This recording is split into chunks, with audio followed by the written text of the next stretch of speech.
come saprei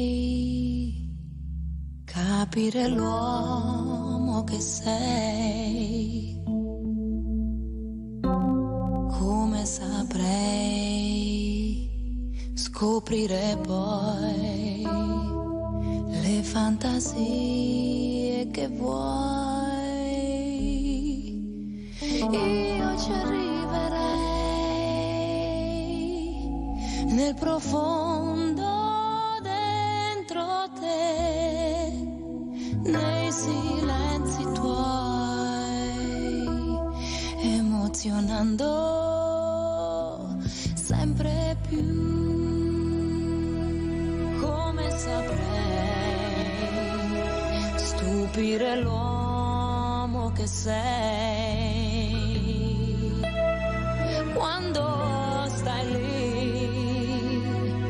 e non sai che voli prendere. Come saprei richiamare gli occhi tuoi, incollarli ai miei, emozionando sempre più. Nel mondo che solitudini ci dà, perché non resti un po' con me? Come saprei amarti io? Nessuno saprebbe mai. Come saprei riuscirci io? Ancora non lo sai. Io ci metterò tutta l'anima che ho. Quanta vita sei da vivere adesso.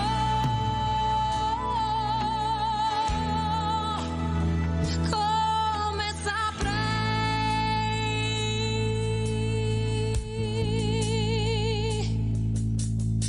Io vorrei che fosse già pelle il contatto che c'è.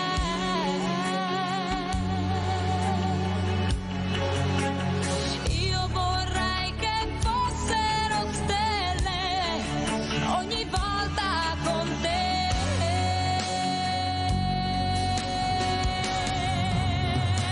Come saprei amarti io? Nessuno saprebbe mai. Come saprei riuscirci io? Ancora non lo sai. Io ci metterò tutta l'anima che ho. Quanta vita sei da vivere adesso. Come quanto amore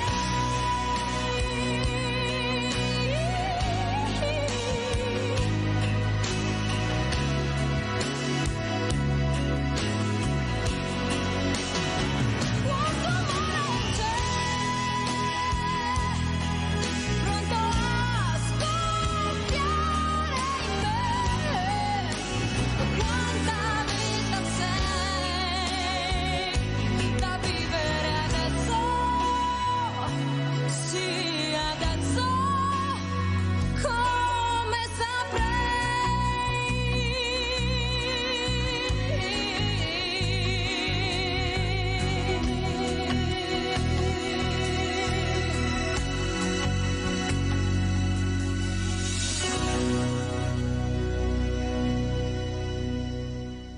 Per fortuna, forse, perché... Allora vi presento due graditissimi ospiti. Abbiamo in presenza l'avvocato Mariangela Semenzato, presidente Comitato Pari Opportunità, Ordini Avvocati di Venezia, che Buongiorno. ringrazio tantissimo di essere qui. Buongiorno, vi ringrazio Avvocato, avvocata, poi sentiremo come vuole farsi chiamare, qua bisogna sempre chiedere per Come non sbagliare. volete. E saluto anche Eric Pasqualon da Carmignano di Brenta a Padova, sindaco di Carmignano di Brenta. Buongiorno sindaco, sono proprio lieta che ci sia anche lei giovane, rampante, con tutte le più buone prospettive per migliorare, speriamo. Allora, partirei Buongiorno a proprio... tutti e grazie per l'invito. Grazie a lei sindaco. No, sindaca, stavolta proprio sindaco, non avete dubbi. Avvocato Semenzato, cosa ci racconta? Pari opportunità, lei è presidente, io faccio molta fatica a collaborare con quelli di Treviso, non so, li ho invitati anche qua. Allora, o sono delle trombate, dei trombati politicamente che non gliene frega niente, a sto punto devo pensare, lo posso dire perché tanto è quello che vedo, oppure c'è un qualcosa che non riesco a capire ed è quello che non riusciamo a salire la scala come donne. Nel senso, quelle che dovrebbero cercare di aiutare, quelle donne, ma quelle persone anche, perché io non parlerei di uomo o di donna, che hanno voglia di fare, di cercare di dare una mano, di fare comunità, di parlare veramente di inclusività. Cioè non riusciamo ad andare avanti, perché io le ospito qua tantissime associazioni, presidenti, associazioni regolarmente iscritte, ma non vengono invitate ai tavoli di concertazione, non sanno cosa fanno, cosa decidono, eppure sono associazioni che hanno anche pagato economicamente per iscriversi. Allora c'è un qualcosa, perché io devo avere quello che mi spetta di diritto come associazione, specialmente in un momento così delicato dove la donna, soprattutto la donna, deve essere protetta ed aiutata. Cosa ne pensa, Presidente? La ringrazio. Allora, partiamo dall'inizio. Il Comitato Pari Opportunità presso l'Ordine degli Avvocati è un organo dell'avvocatura e di conseguenza non ha alcuna attinenza con cariche politiche esterne all'avvocatura. È un organo elettivo composto da avvocati che vengono votati dai loro colleghi insieme al Consiglio dell'Ordine con competenze diverse che riguardano prevalentemente appunto la tutela delle pari opportunità nello svolgimento della professione, ma non soltanto, anche la promozione, la diffusione della cultura delle pari opportunità all'esterno dell'avvocatura e quindi nella società civile. Tanto è vero che credo che se noi consideriamo l'attività svolta, promossa dai comitati pari opportunità degli ordini di tutta Italia, probabilmente prevale l'attività a favore della società civile, diciamo rispetto a quella che noi facciamo per i nostri iscritti. Sicuramente è vero quello che lei dice, anche se i mezzi, diciamo gli strumenti di tutela sono sempre più avanzati, la normativa anche ci impone tutta una serie di accorgimenti affinché la donna possa arrivare, possa ambire o comunque occupare gli stessi ruoli che finora hanno occupato prevalentemente gli uomini. È vero che culturalmente, concretamente facciamo ancora fatica. Per esempio, venerdì scorso, venerdì 26, il nostro comitato insieme all'Ordine dei Commercialisti, all'Ordine dei Consulenti del Lavoro, ma anche con la promozione della Regione Veneto, ha organizzato un evento formativo proprio in materia di certificazione di pari opportunità, che è un registro che la nostra Regione ha istituito recentemente con una legge regionale che per alcuni versi è più avanzata della normativa europea, della normativa nazionale e che comporterà dei vantaggi concreti, anche se non grandissimi sul piano, come dire, sul piano pratico, però dei vantaggi anche in tema di partecipazione agli appalti, sgravi, eccetera, per le aziende che appunto potranno certificare che nella loro operatività, nella loro organizzazione, vi siano tutta una serie di accorgimenti, di struttura interna, insomma, diretti a consentire una effettiva applicazione di una pari opportunità per le lavoratrici. Siamo il prodotto di una cultura e noi dobbiamo agire sul piano culturale, lo dobbiamo fare con le persone tutti i giorni, non soltanto attraverso le scuole, come diciamo, perché adesso sembra che noi dobbiamo delegare alla scuola qualunque compito cosa. formativo. La scuola deve sopperire a tutto, a quello che non fa la famiglia, a quello che non fa la società, dovrebbe fare tutta la scuola, no? Noi dobbiamo riuscire a parlarne con tutte le persone, perché effettivamente si tratta di promuovere un cambio di prospettiva in tutte le persone, non soltanto negli uomini che magari attuano anche loro, sono anche loro prodotto di una cultura, ma anche nelle donne che con poca consapevolezza si penalizzano. Allora, sentiamo cosa ne pensa Eric Pasqualon, sia come sindaco di Carmignano di Berenta, ma soprattutto come uomo e come persona. Perché vede, sindaco, il grande problema è, lei è una civica, perciò poi capiamo bene cos'è una civica e cos'è un partito, perché con queste civiche non capisco più niente, fa una confusione di volte il sindaco, dico la verità, dico ma come civica? Si è sempre fatto parte di partiti questo, come mai adesso? Ma non importa. Detto questo, sindaco, ma sono le segreterie, poi mi dica la sua opinione, che purtroppo sono il grande problema che abbiamo noi popolo italiano, nel senso che invece di mettere delle persone competenti, ma anche dei sindaci, io ho avuto dei sindaci bravissimi, ma anche sindache bravissime, una volta terminato, siccome erano troppo brave, sono andate a casa. E che ci ritroviamo?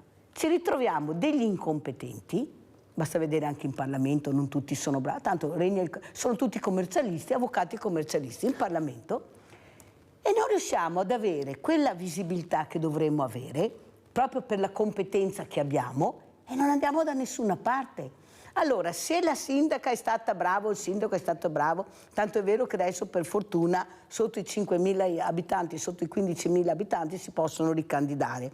E se sono stati bravi vengono premiati, se hanno seminato male vanno a casa tranquillamente, non c'è dubbio, perché il cittadino è molto attento su questo. Ma poi è il dopo, sindaco, che no. La legge elettorale nessuno vuole cambiarla, tutti parlano, ma andiamo ancora con i listini bloccati. Allora se non andiamo a votare, perché non andiamo a votare? Se andiamo a votare, dobbiamo votare quello che ci dicono loro. Capisce che l'allontanamento dalla politica, e come ha detto anche l'avvocato e presidente delle pari opportunità, è che questi non ascoltano nessuno, non sentono i bisogni della società, come invece dovete farlo voi tutte le mattine, quando aprite la porta. E adesso cosa dico? Che la coperta è cortissima. Prego, sindaco.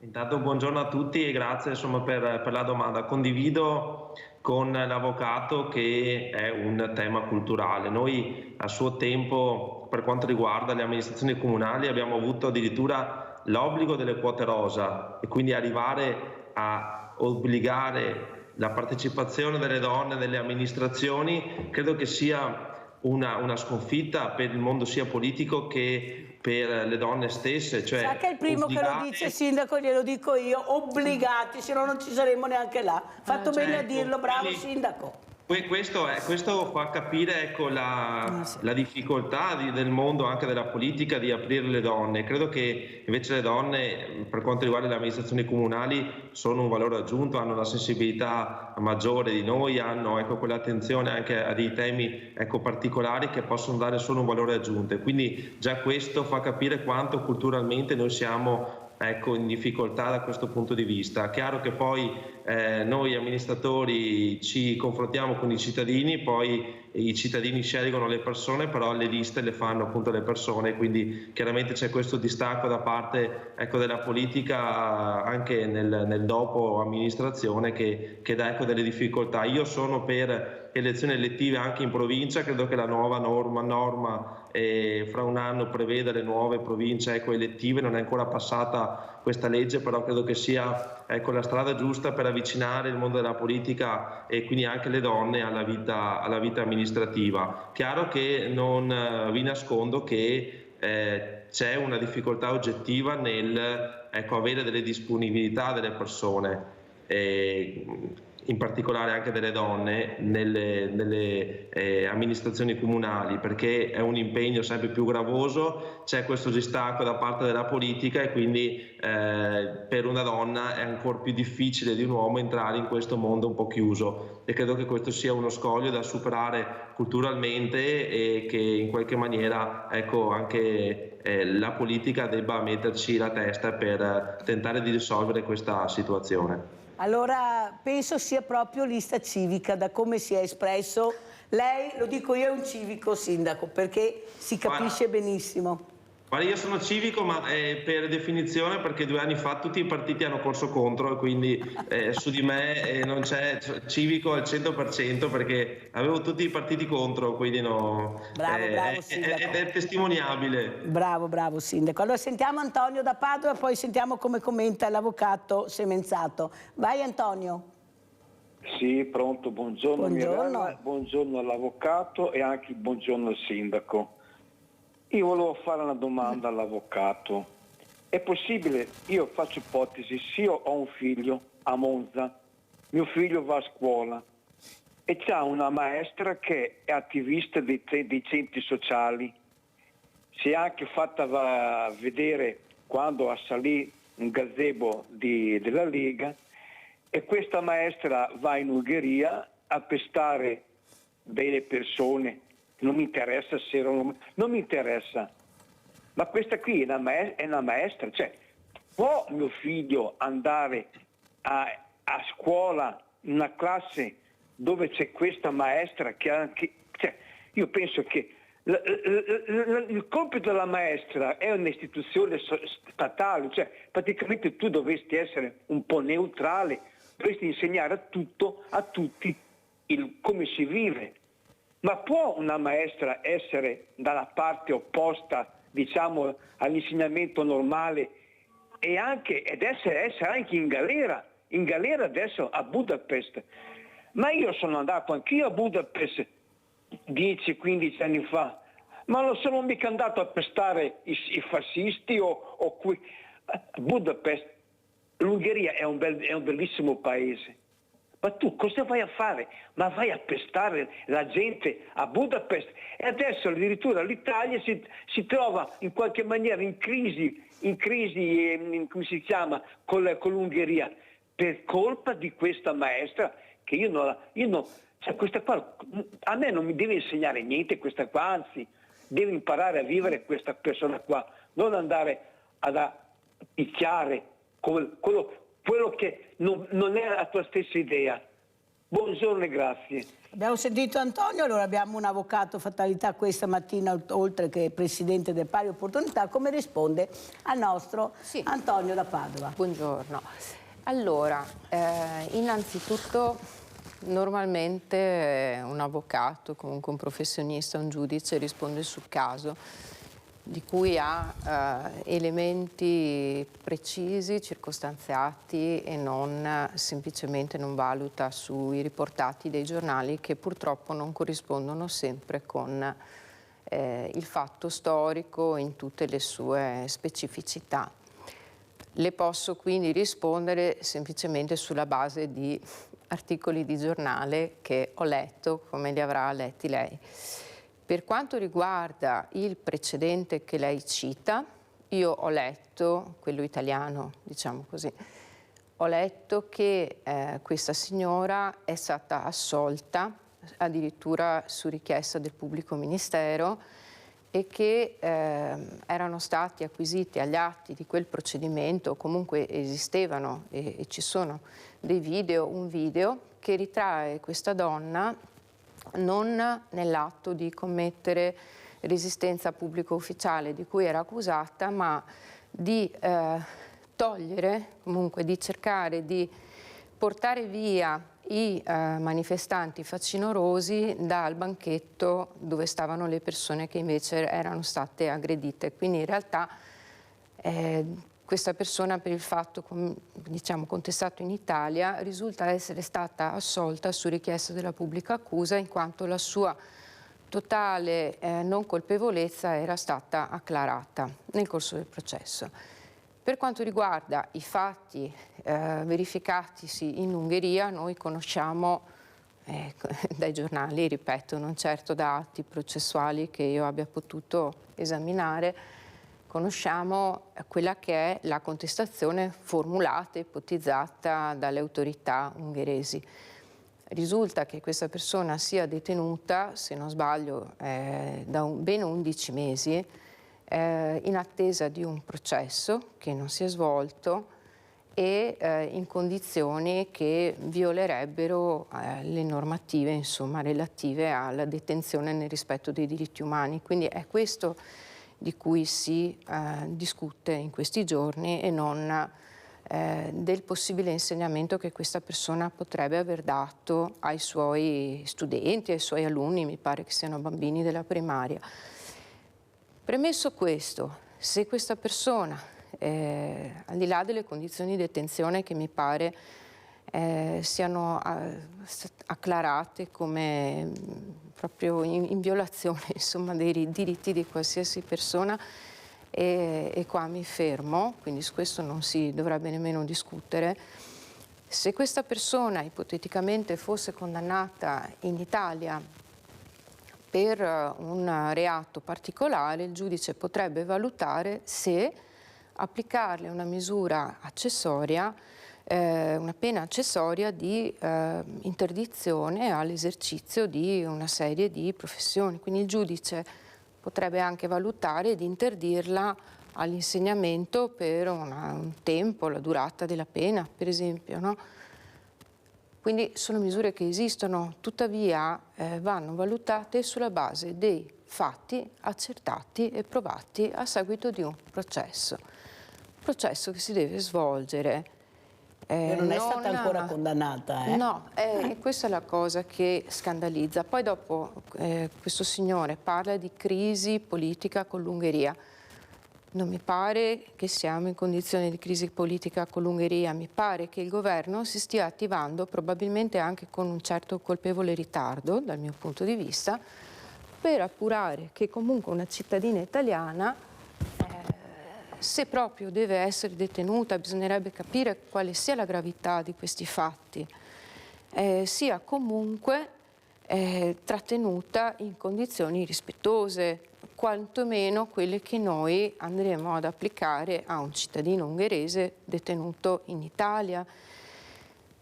È chiaro che poi a me non piace mai fare commenti su cose che non lo ritengo neanche corretto, neanche professionalmente. Ecco, quindi mi fermo qui. Posso aggiungere comunque una cosa, e su questa forse, al di là di questo caso concreto, sì, mi sento di spendere una parola, perché magari è una cosa, ecco, di cui io ho avuto esperienza, di una persona insegnante, cioè questo è un caso che io personalmente ho visto, ovviamente ne parlo in termini assolutamente generici, però questa persona insegnante con precedenti disciplinari all'interno della scuola a un certo punto si è anche resa responsabile di un fatto piuttosto grave di maltrattamento. Ha conservato il proprio posto, ovviamente anche quella non processata, eccetera, per cui c'è un intertempo, però sicuramente noi ci dovremmo fare un po' di domande rispetto ai meccanismi, ecco, magari che sovrintendono la selezione. Ecco. Quello che vorrei sentire anche cosa ne pensa Eric Pasqualon, proprio anche come uomo, oltre che come sindaco, è la rigidità, questa ossessione di queste manette, di queste catene. Cioè, ma mi sembrava di vedere Hannibal, bastava solo la maschera, c'è una roba folle, per farvi capire che questo paese è in Europa, ma mi sembra che sia nel profondo del profondo dell'estremo oriente, diciamo così noi colpiamo tutti, per i diritti. Lei, sindaco, e come uomo, come l'ha vissuta? L'immagine, dopo lasciamo perdere perché deve essere ancora giudicata, il processo non è stato fatto. Ma tutte queste catene, cioè noi abbiamo questo ragazzo che ha ucciso un bambino di 4 anni, proprio ieri, è stato condannato a 4 anni, ma non farà un giorno di carcere perché andrà ai servizi sociali, vorrei capire anche cosa farà. Questa che assolutamente, come dice l'avvocato, non ha ucciso nessuno, anzi le foto dimostrano che stava cercando di fermare Per il fatto anche in i facinorosi. Per il fatto in Italia. Ecco, soprattutto. Cosa ne pensa, Sindaco, proprio come uomo? Dove andiamo avanti con questi personaggi? Io credo che ecco, su questi temi insomma, ci debba essere una forte condanna, ma credo che però apra anche una discussione importante che credo sia anche al tavolo del governo, ma in realtà è al tavolo dei governi da troppo tempo, che è appunto la riforma della giustizia, che credo che in Italia insomma, abbia una priorità tra tutte le riforme, perché vediamo come il sistema insomma, non funziona. E per quanto riguarda invece il tema scolastico educativo, credo che tra tutte le proposte fatte anche da vari partiti, credo che l'inserimento dei test psicoattitudinali per quanto riguarda gli insegnanti sia una cosa che vada presa in considerazione, come lo si fa anche per altri tipi di lavoro. Quindi quando un insegnante lavora con la cosa più cara che abbiamo, cioè i nostri figli, i nostri nipoti, ecco, i bambini in generale, ci debba essere un controllo, che non vuol dire fare un controllo quotidiano schedando le persone, ma vuol dire avere una situazione sotto controllo per quanto riguarda ecco, tanti aspetti, e credo che questa sia una buona proposta per andare anche a avere la situazione sotto controllo, come dicevo, ma dare una garanzia di un buon servizio, perché poi gli insegnanti svolgono un ruolo straordinario, importante, educativo, fondamentale per la nostra comunità. Molte volte sono anche loro sottopagate, molte volte sono ecco, poco anche tutelati nel ecco, dare gli insegnamenti ai nostri Sindaco, figli. la interrompo un'altra volta perché purtroppo se no non ce la faccio, è arrivata Adriana da Crocetta, se no si arrabbia, dopo me ne dice di tutti i colori. Vai Adriana. Ciao a tutti, vorrei rivolgermi all'avvocato. Prego Adriana. Vorrei dire una cosa, inutile cercare non so, guardi, è una cosa, lei doveva stare a casa, quando si entra nei paesi degli altri ci sono delle regole da rispettare, mica ne tira fuori questo o quell'altro, no, non per niente, ci sono delle regole, doveva rimanere a casa e se no comportarsi secondo le regole del paese. Io non transitivo in queste cose, perché è una cosa vergognosa. Grazie mille. Allora abbiamo sentito Adriana che dice lei non doveva andare in quel paese, doveva rispettare le regole, però c'è sempre un punto di domanda perché non riusciamo ancora a capire. Non sappiamo se abbia davvero violato le regole, signora, perché non c'è stato ancora un processo, quindi... E non è stata identificata ancora. Io la inviterei a riflettere sull'ipotesi che potrebbe capitare, magari non a lei personalmente, ma a un suo figlio, a un suo nipote, che si reca in un paese straniero, viene arrestato, incarcerato in condizioni disastrose e rimane lì per mesi ad attendere che un giudice valuti la sua vicenda, che potrebbe vederlo colpevole ma anche innocente. Quindi intanto il tempo della vita di questa persona si interrompe e rimane incarcerato magari ingiustamente, e lei che è a casa e che aspetta il suo figlio, il suo nipote, dice ma non ha fatto niente, o comunque se ha fatto qualcosa che decidano se lo ha fatto e dicano quanto ancora deve stare là. Invece così il tema della ragionevole durata di un processo o procedimento che sia non è estraneo alla giustizia sostanziale. Sindaco, prego continui e poi commenti anche la telefonata di Adriana. Sì, no, avevo di fatto terminato, quindi il tema giustizia, che è un tema assolutamente da prendere in considerazione e soprattutto ecco, riformare, e l'aspetto educativo all'interno delle scuole per gli insegnanti, che devono essere, diciamo, secondo me anche controllate e di fatto insomma non solo formate ma appunto verificate ecco, di anni in anni, perché hanno a che fare con la cosa più cara che abbiamo, cioè i nostri bambini. Pubblicità.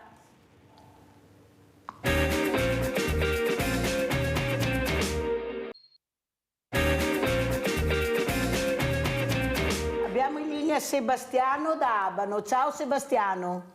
Buongiorno signora Mirella Buongiorno. e quei ospiti, buongiorno. Io non sono d'accordo con l'avvocato, in che senso? L'avvocato dice prima dobbiamo trovare delle prove, però ci sono state in Italia casi di prove, cioè di gente ripresa dalle telecamere delle forze dell'ordine dove picchiavano anziani, dove picchiavano in asilo bambini. Quelle persone non è che io li ho visti tanto condannate, quelle persone continuano a fare quel lavoro lì. Ora io sono de parere, se a me tu mi picchi un figlio o un mio genitore e c'è la legge che non fa la giustizia, allora alla fine me la faccio da solo, perché se c'è una magistratura purtroppo collusa, perché abbiamo una magistratura che lei mi deve spiegare com'è possibile che un ragazzo di 20 anni uccida un bambino di 4 anni e non si fa neanche un giorno di carcere. Ora io dico, quello è un omicidio volontario, perché se tu vai a 120 km/h in una città, è normale che devi capire che puoi uccidere qualcuno. Quindi per me io lo considero omicidio volontario, non composto ma volontario. Perché dopo mi devono spiegare, anche c'è stato un caso in Sardegna di un signore condannato, si è fatto 33 anni, dopo è risultato che era innocente. Ora com'è possibile che quello della Sardegna si è fatto 33 anni e non ha avuto nessun beneficio di sconto di pena, visto che si comportava bene in carcere? Naturalmente si è fatto 33 anni. È un ragazzo che uccide un bambino di 4 anni, non si fa un giorno di carcere. Poi vengono i sindaci, vengono della politica, noi dobbiamo mettere gli autoveloci per tutelare la vita delle persone. No, tu lo fai per incassare soltanto soldi, perché se era un'altra politica che guardava gli interessi dei cittadini, quando prendi questa gente che commette reati gravi come omicidio stradale, prendi le chiavi e li butti in galera. Se mancano carceri, li costruiamo carcere, ma questa gente deve stare in galera. La migrazione, quando mi dicono che queste sono le leggi che applicano i giudici, sì, ma le leggi le hanno fatte i politici, non le hanno fatte i giudici. Allora che cambiano le regole. La ringrazio signora Mirella e mi scusi per lo sfogo. Buongiorno. Abbiamo sentito le riflessioni di Sebastiano. Allora, Sindaco Pasquale, andiamo a vedere, prima di rispondere al nostro Sebastiano da Abano, una cosa bella: le borse di studio a Carmignano sul Brenta, perché dobbiamo dare anche dei messaggi positivi. Andiamo a vedere e a sentire.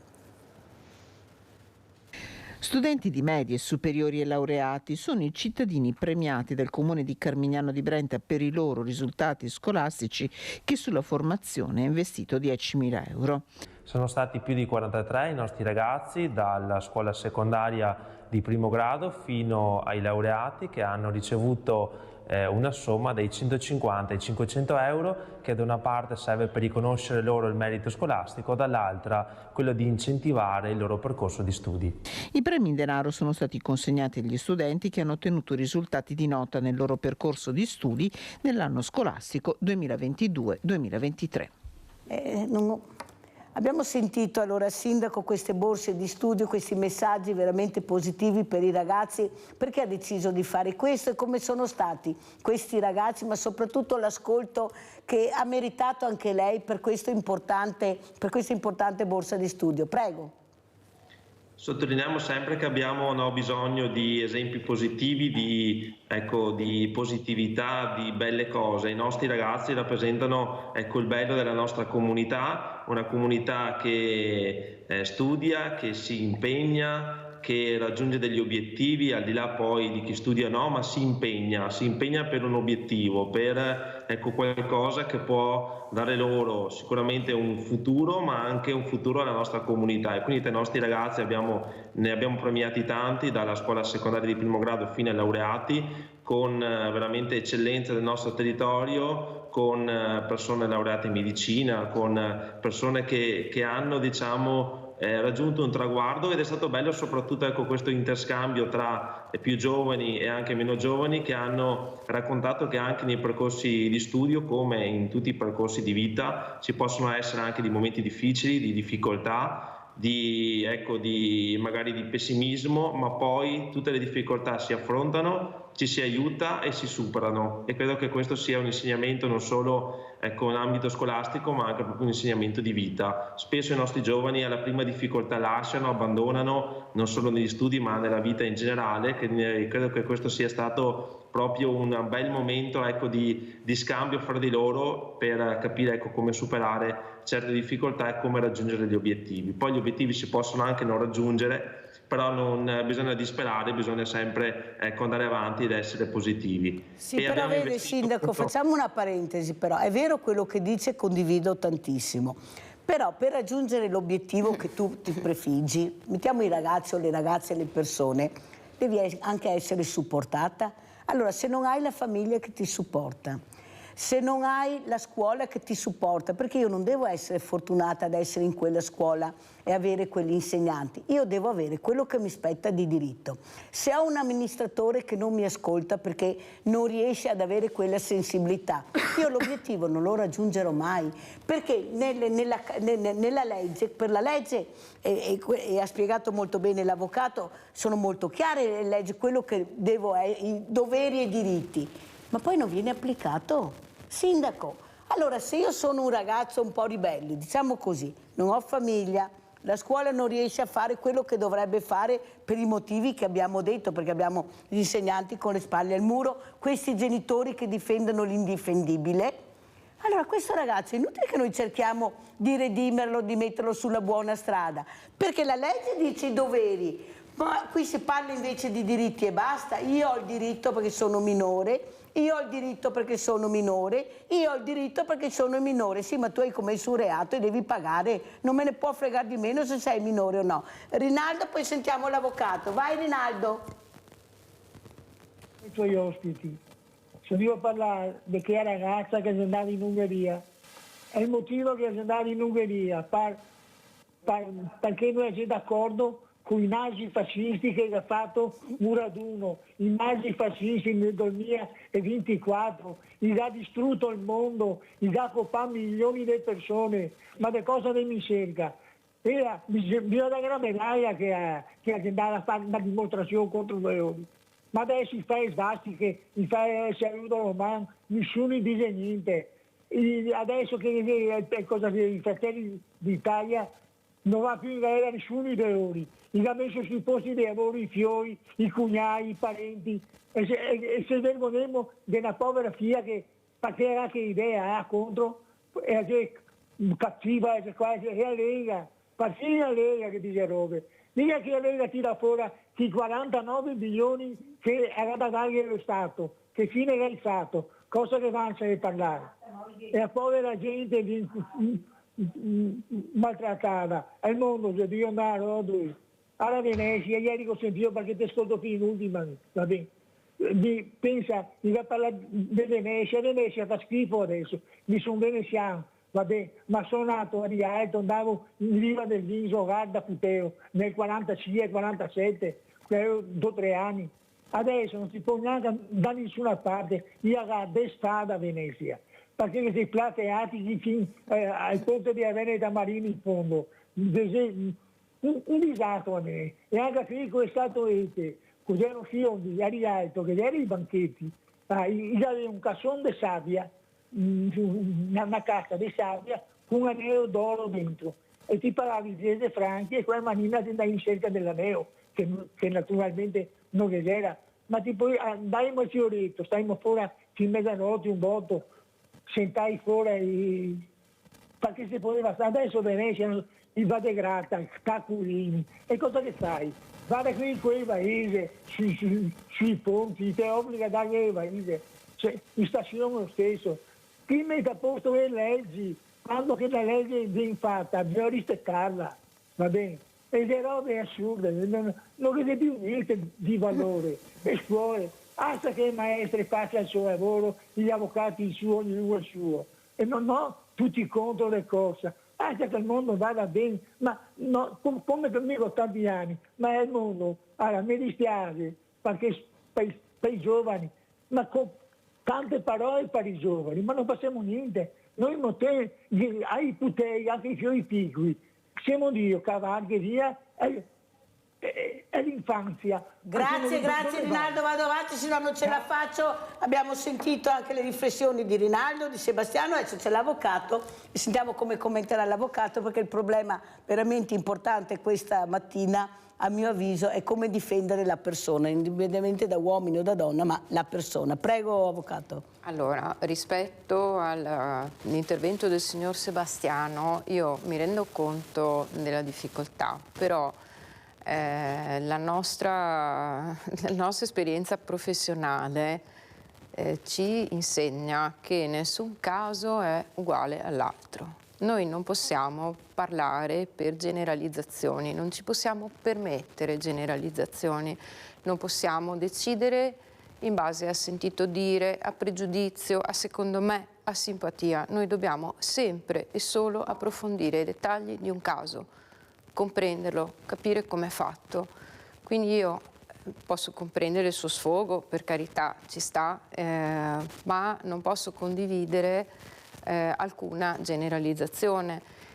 Sulla sentenza che lei cita riguardo all'omicidio del bambino da parte del conducente di quella macchina, opinione personale e non professionale, cioè da persona, da cittadino, non da difensore, perché non è un caso che seguo, chiaramente io posso condividere il suo sconcerto, la penso come lei. Chi si mette alla guida di un'auto, qualsiasi auto, che sia anche una macchina vecchia di piccola cilindrata, in certe condizioni e la conduce in certe modalità, è come se avesse una pistola carica in mano. Dopodiché quello che dice il codice è quello che ancora, operazione ancora diversa, perché leggere la norma del codice è una cosa, applicarla è totalmente altra. È una cosa diversa, però io stessa come cittadina, anche come genitore, ovviamente non la condivido, però la mia critica rimane, come dire, una critica comunque sul caso singolo, non posso estenderla a tutti i casi, per quanto, ripeto, sia d'accordo con lei che guidare in certe condizioni sia come avere un'arma in mano. Su quello che lei dice rispetto alla responsabilità penale dei minori e di come ce la gestiamo, in parte ritengo che sia un problema di sistema, cioè noi abbiamo comunque il sistema penale, il sistema processuale penale che riguarda i reati commessi dai minori. Secondo me è obsoleto, nel senso che e tante sono le idee, le proposte di riforma che però non si fa in nessun senso, perché non sono più norme adeguate ai minorenni di oggi, che non sono quelli del 1930, cioè sono stati 100 anni e sono cambiati, cioè noi stessi ci ricordiamo di come eravamo noi a 20 anni, diciamo i 20 anni di oggi sono diversi e lo hanno detto tutte le generazioni, perché poi no, è sempre questa la prospettiva. Non è che sia cambiato molto, è cambiato il modo di parlare, di incontrarsi. Devo anche dire una cosa, e qui non mi trovo molto d'accordo con il sindaco, però capisco l'osservazione di chi non è interno al sistema giustizia. Io non sono convinta che ci serva un'altra riforma della giustizia. Cioè, noi abbiamo visto riforme civili, penali, sostanziali, le norme, noi cambiamo non so quanti codici nuovi compriamo ogni anno, ne buttiamo via una tonnellata. Ogni mese, ogni 6 mesi c'è un allegato e c'è una modifica. A noi non serve una riforma della giustizia ancora. A noi servono soldi per la giustizia, ci servono risorse per la giustizia, ci servono i magistrati, ci serve il personale di cancelleria. Solo Venezia conta uno scoperto di organico del 40%. Ce lo dicono tutti gli anni all'inaugurazione dell'anno giudiziario. Se voi leggete gli articoli dopo l'inaugurazione c'è sempre a Venezia 40% di organico in meno.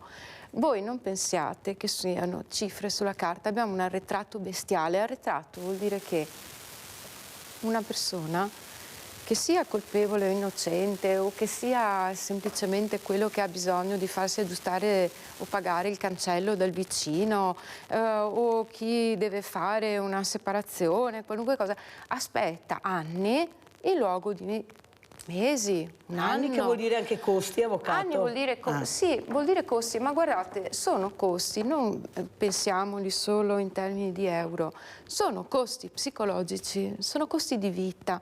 Se io sono una persona anziana, per esempio, no?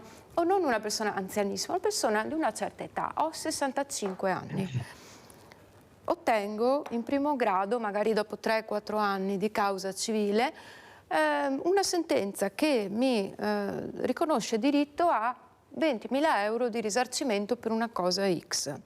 La mia controparte la impugna, la mia causa rimane in appello 5 anni. Io magari ho la sentenza quando ho 70 anni e forse intanto in quei 5 anni chi mi doveva pagare si è liberato di qualunque bene. Cosa ce ne facciamo? Ci serve una riforma? No, ci servono i giudici. È Sergia da Agna, vai Sergia! Buongiorno Mirella. Buongiorno. È successo nel 21 qua di gennaio che un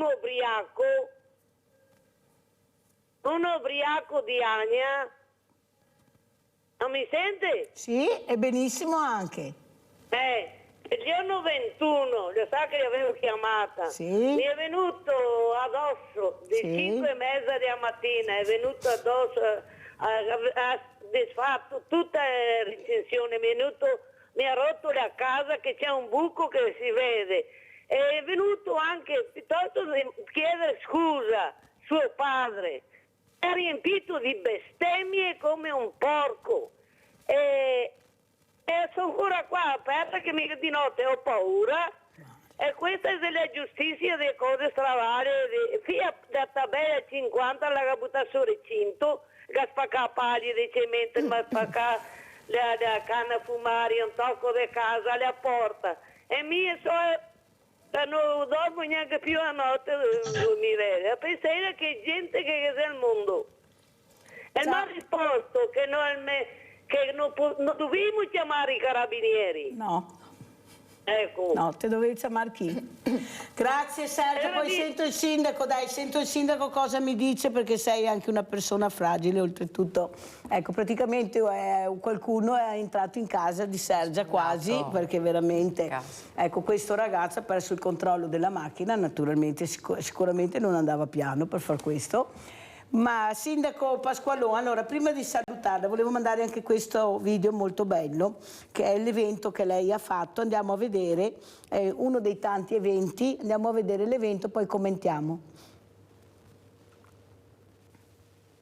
Garantivano la vita dei loro proprietari, gli animali delle stalle e dei cortili benedetti per la loro esistenza il 17 gennaio, nel giorno in cui la Chiesa ricorda Sant'Antonio Abate, protettore degli animali. L'iconografia rappresenta Antonio Abate con una lunga barba bianca da monaco eremita, con accanto un maialino guarito dal santo e diventato il suo fedele compagno di viaggio. A Carmignano di Brenta, dopo molti anni, comune e parrocchia sono tornati a dare vita a questa antica tradizione che ha riportato nella piazza per la benedizione tanti cittadini con i loro animali, cani soprattutto, ma anche cavalli e persino una capra. Abbiamo voluto fortemente riscoprire questa usanza che unisce fede e tradizione di benedire i nostri animali domestici in collaborazione con la parrocchia di Carmignano di Brenta, in particolare Don Fabio Zigliotto e le associazioni Giacche Verdi e Dosi del Cavallo. Un altro messaggio positivo, sindaco, mi fa piacere, infatti i giovani sono vicini all'ambiente, agli animali. Allora, come ci saluta sindaco e che messaggio vuole dare questa mattina anche a questi diversamente giovani? Sono arrabbiati, si sentono soli, la solitudine che regna sovrana, poca protezione. Questi sono i problemi che ha il paese, altro che piste da bob. Prego sindaco. Sì, sicuramente la gente su questo è stremata, credo che però il messaggio che la gente ha fatto anche passare è quello che si pretende, ecco, che le regole vengano rispettate. Credo che questo sia, diciamo, un principio base che al di fuori di questi, diciamo, confini fa arrabbiare le persone. Quando qualcuno non rispetta qualcosa vuol dire che fa del male a qualcun altro, quindi che questo sia, diciamo, un principio fondamentale da far rispettare, che è anche compito nostro dei comuni nel piccolo, ma anche è un compito che ognuno deve avere rispetto appunto alle proprie responsabilità, e questo vale per tutti, perché quando sento qualche cittadino che si arrabbia per esempio sui velox, io vado un po' controcorrente, io dico che anche quella è una regola: se sai che là non puoi correre oltre i 70 non devi arrabbiarti se dopo prendi la multa, e questo è un principio che vale in generale sul rispetto delle regole, che vale nella strada, che vale per il codice della strada in generale, vale per tutte le regole che abbiamo nella nostra comunità, quindi rispettare le regole, e anche se le regole a volte sono difficili da rispettare. Molto bene, la ringrazio Sindaco Pasqualon per quello che ha detto. Continui così, Sindaco, con le idee molto chiare sui bisogni che hanno i cittadini, quelli che veramente hanno bisogno di aiuto, perché sennò non ce ne sarà per nessuno. Il Messia non arriva, siamo noi che dobbiamo rimboccarci le maniche, come ha detto l'ultima generazione che ho avuto ieri ospite, e questo è quello che dobbiamo fare. Grazie, grazie Sindaco. Allora, Avvocato, si ferma ancora... Alla prossima. Grazie Sindaco. Si ferma ancora con noi? Riesce a fermarsi ancora mezz'oretta? Può? Grazie. Allora facciamo pubblicità.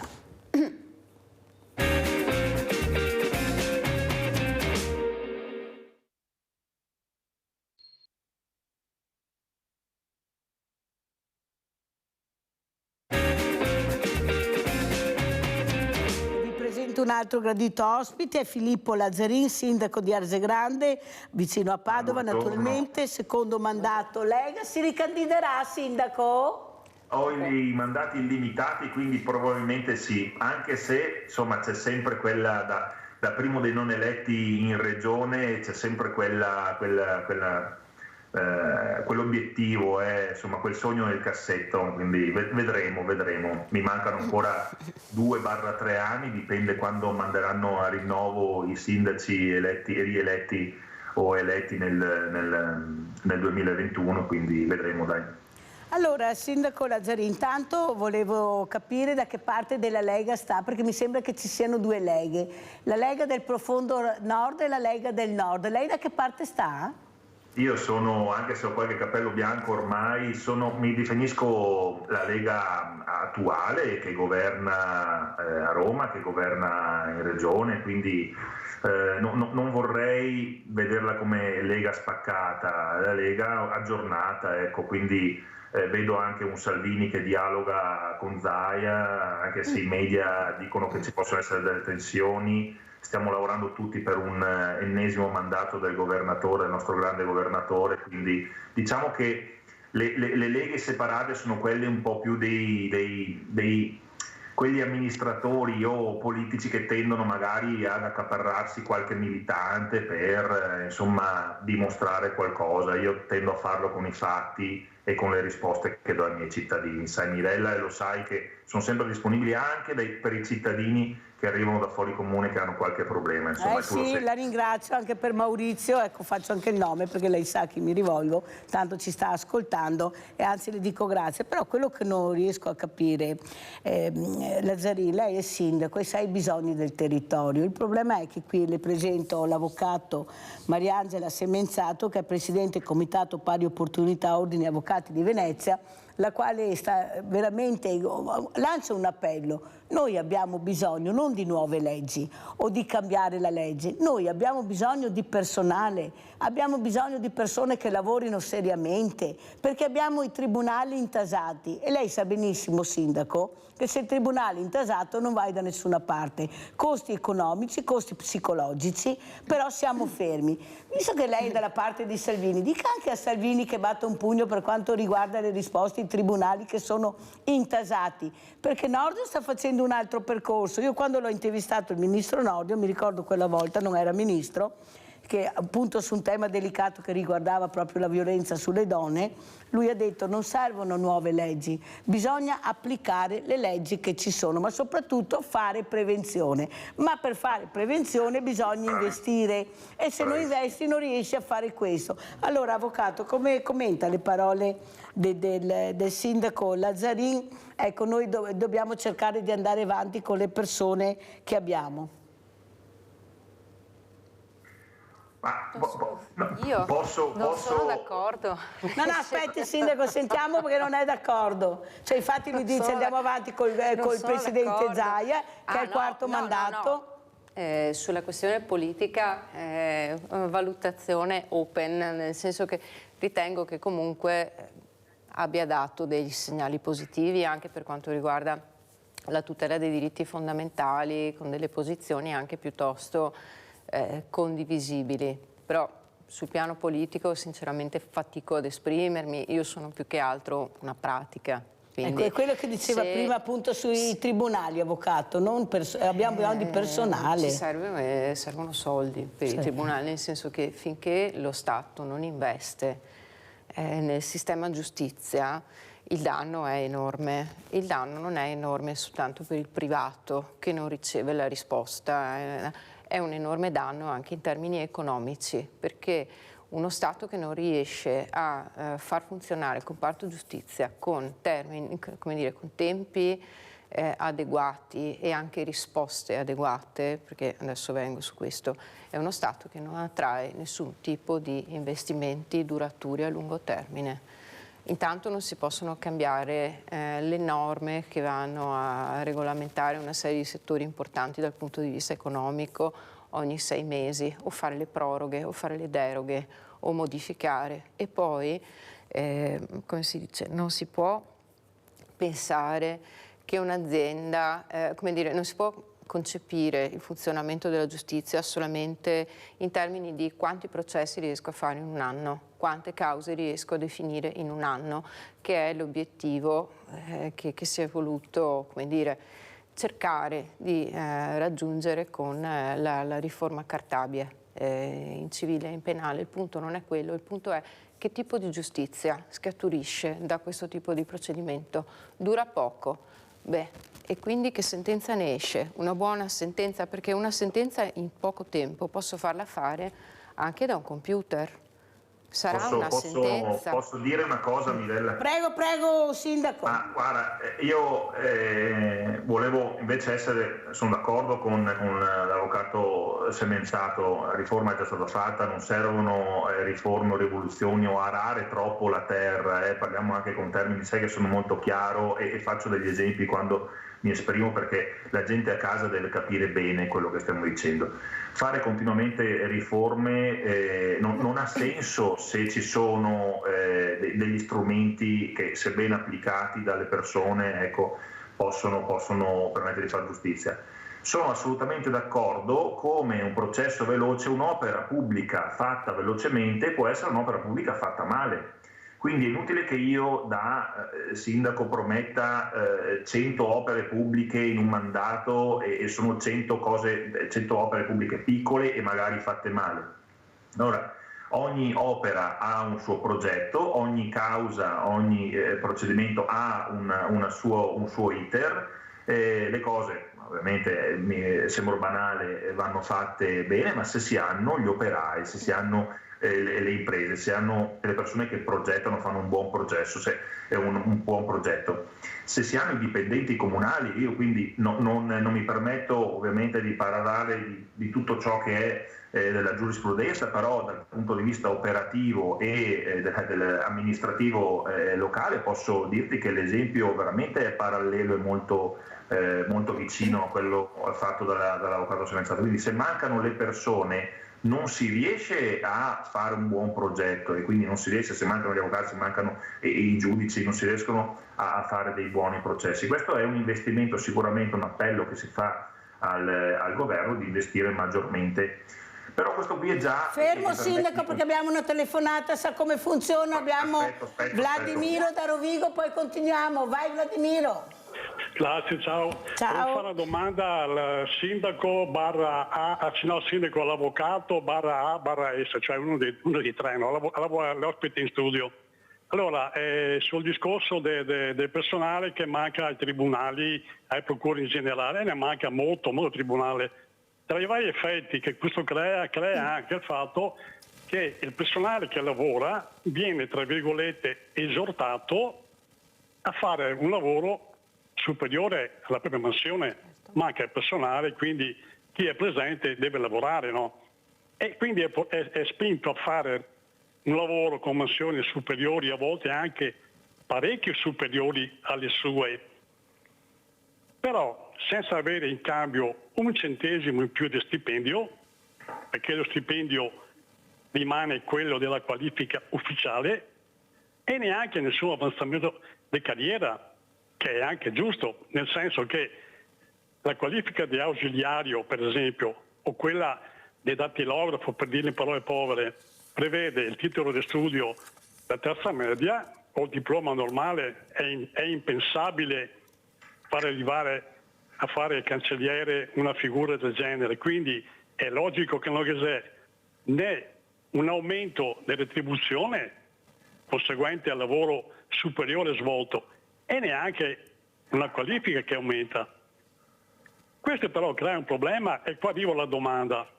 Un esempio generico a caso, senza fare riferimento a nessuno in particolare, ma per esempio Cancelleria del Lavoro, che un giudice si trova a fare una causa contro un datore di lavoro privato che ha fatto lavorare un dipendente in mansioni superiori senza pagarle.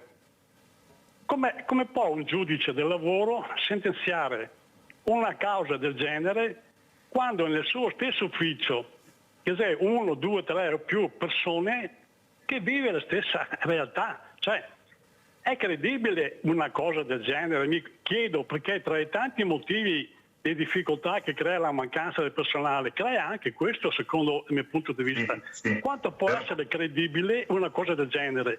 E mi riferisco alle figure dei magistrati, capi uffici e via parlando, ma anche del sindacato, perché il sindacato è sempre lo stesso, quindi il sindacato che magari va davanti alla fabbrica a protestare giustamente per difendere i diritti dei lavoratori, nel caso del tribunale, delle procure, sta abbastanza zitto oppure protesticchia e basta. No?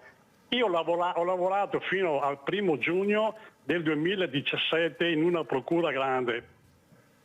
Sono uscito per andare in pensione, da allora ho spostato dal 25 aprile al 1° giugno la festa della liberazione, perché garantisco che vivere dall'interno una realtà del genere così assurda, così incredibile e anche abbastanza, adesso non voglio usare altri termini, è una roba, come dire, veramente pesante, ma ripeto, crea anche problemi di accettabilità, cioè è accettabile, è una cosa che può essere accettabile veramente una realtà che non funziona e che giudica altre realtà simili. Grazie della risposta virtuale, buongiorno. Grazie a Vladimiro da Rovigo. Allora chi risponde per primo? L'avvocato. Vada, avvocato. È assolutamente condivisibile la sua osservazione.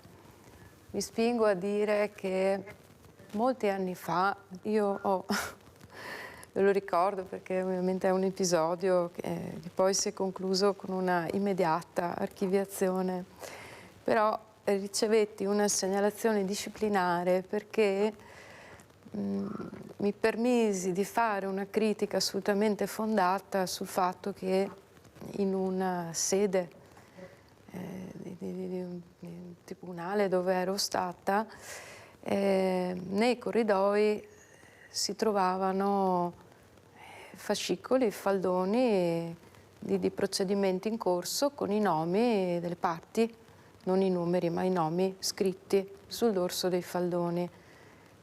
E mi permisi di dire: come facciamo poi a essere credibili se noi stessi nelle sedi non rispettiamo una normativa che è quella, per esempio, sulla privacy. Quando io nel mio studio non posso tenere un fascicolo in vista, una copertina con un nome di una persona in vista, perché se un altro cliente viene in studio e lo legge è violato il diritto alla riservatezza dell'altro assistito. E mi sono posta la sua stessa domanda: che credibilità abbiamo poi anche rispetto a un cittadino quando all'interno dei nostri uffici non riusciamo fino in fondo ad applicare le leggi che poi pretendiamo rispettate nella sentenza? È un paradosso, lei giustamente lo solleva. Adesso spero che per aver detto questo non mi arriverà un'altra segnalazione, però è una critica assolutamente fondata. Certo. Sentiamo anche il sindaco, oltre che politico, come commenta. Siamo alla disperazione totale, qua i fascicoli nei corridoi sì, negli uffici no. Non più. Però ne abbiamo visto anche noi certe cose, avvocato. Sì, abbiamo visto, è vero quello che dice. Prego, sindaco. Nessuno è stato denunciato. Vladimiro ha perfettamente ragione quando segnala un problema ormai altro che del 2020, nel senso che il sovraccarico del lavoro, e sono anche fresco di tesi, tra l'altro col professor Monzani, che dovrebbe conoscere l'avvocato semenzato criminologo, proprio sul sovraccarico di lavoro. La gente in burnout va stress dal lavoro correlato, quindi compromette anche la resa. Io, da datore di lavoro, da sindaco, se devo fare 10 cose e ho 5 dipendenti, è ovvio che devo darne 2 a testa da fare. Quando uno non performa più, non ce la fa più, rischia di compromettere sia ovviamente il lavoro in qualsiasi luogo, dalla procura in tribunale piuttosto che nei comuni, in una fabbrica, eccetera. Quindi va veramente dosata e somministrata in maniera opportuna, puntuale. Manca questa cultura, manca anche, e stavo concludendo prima, anche tutta quella parte di prevenzione, che è prevenzione e anche sicurezza del lavoro. Questa non è solo l'infortunio, non stiamo parlando solo di la persona che noi nell'immaginario collettivo abbiamo, che col martello si picchia il dito piuttosto che... No, è vero, proprio lo stress che una persona ha nel luogo di lavoro è veramente fondamentale. Quindi manca questa cultura del datore di lavoro e ovviamente anche di chi governa enti pubblici da parte dell'amministrazione, quindi del governo centrale. Quindi condivisibilissime le parole del nostro telespettatore Vladimiro, che tra l'altro ovviamente parla con cognizione di causa perché appunto ha lavorato nell'ambiente, però quanto brutto è sentire purtroppo, seppur condivisibile, che lui ritiene la quiescenza come una liberazione. 1 giugno è la festa di liberazione, proprio invece uno dovrebbe essere desideroso di concludere in maniera... purtroppo non è stato messo nelle condizioni, non perché non fosse bravo, ma perché non è stato messo nelle condizioni di esprimersi al meglio. Però, sindaco, non le sembra che il popolo italiano ha bisogno di fatti, non di parole? Perché noi sentiamo valanghe di parole, parlare di valanghe di progetti che giacciono nei cassetti dappertutto. Ma la gente è stanca, sindaco, la gente ha bisogno di risposte concrete. Quando vengono a bussare da lei c'è un bisogno subito, immediato, che dovrebbe essere dato. Non ci sono case, no, parliamo del momento che viviamo. Non ci sono infermieri, non ci sono medici, non ci sono insegnanti. Cioè, questo paese è al collasso. Il problema è che siamo un popolo di creativi. E qual è il grande problema? Che ci rimbocchiamo sempre le maniche. Ci rimbocchiamo le maniche, allora arriva il mondo del volontariato a mettere le pezze dove la politica non arriva. La politica lo sa benissimo e perciò secondo me è anche sfruttamento delle associazioni, questo, e va detto, ma soprattutto non facciamo passi in avanti, perché non riusciamo a dare quei messaggi forti, concreti a quelli che hanno bisogno. C'è un popolo che invecchia e c'è una solitudine spaventosa. C'è una risposta, Mirella, a tutto questo. Tu sai il lavoro che faccio. Certo. Il problema è sempre domanda e offerta. La domanda, quindi c'è perché c'è bisogno di persone. L'offerta manca, la denatalità è un problema che ormai è risaputo, è qualcosa che se mancano le persone in tribunale non è perché tutti quanti dicono manca la voglia di lavorare. Io ho negozi con tutti i cartelli fuori, cercasi commessa, perché in un centro commerciale si cerca maggiormente le commesse. Ieri alla conferenza dei sindaci ho lanciato il sasso, rotto il ghiaccio, ho bisogno di dipendenti, tecnici, lo dico anche in diretta così almeno se qualcuno sente e il dipendente comunale vuole venire ad Arzergrande ben venga, però lo ruberò purtroppo a qualche altro... Sì, ma scusi sindaco, ma in tempi non sospetti si doveva fare formazione? È troppo comodo dire adesso ho bisogno, ma cosa hai fatto per formare? Una volta i nostri grandi capitani d'industria con la quinta elementare costruivano le case per gli operai, insegnavano a lavorare. Adesso non riusciamo più a capire dove vanno a parare gli industriali, tutte quelle associazioni di categoria. Avete sentito cosa hanno detto gli agricoltori? Non ci sono, non ci hanno supportato. Capisce che da soli non si va da nessuna parte. La politica deve capire che se il popolo veramente si stanca e si ribella, guardate che non c'era per nessuno. Avete visto cosa sta succedendo in Spagna, in Francia, in Germania, in Italia noi siamo tiepidi, tanto non abbiamo una rivoluzione nel nostro DNA, perciò è tutto dire. Però veramente non se ne può più, si va a pescare sempre sulle tasche di quelli che già pagano. Veramente c'è da fare una riforma fiscale che dovrebbe essere importante, a far pagare gli evasori. È una cosa allucinante quella che vediamo, sindaco,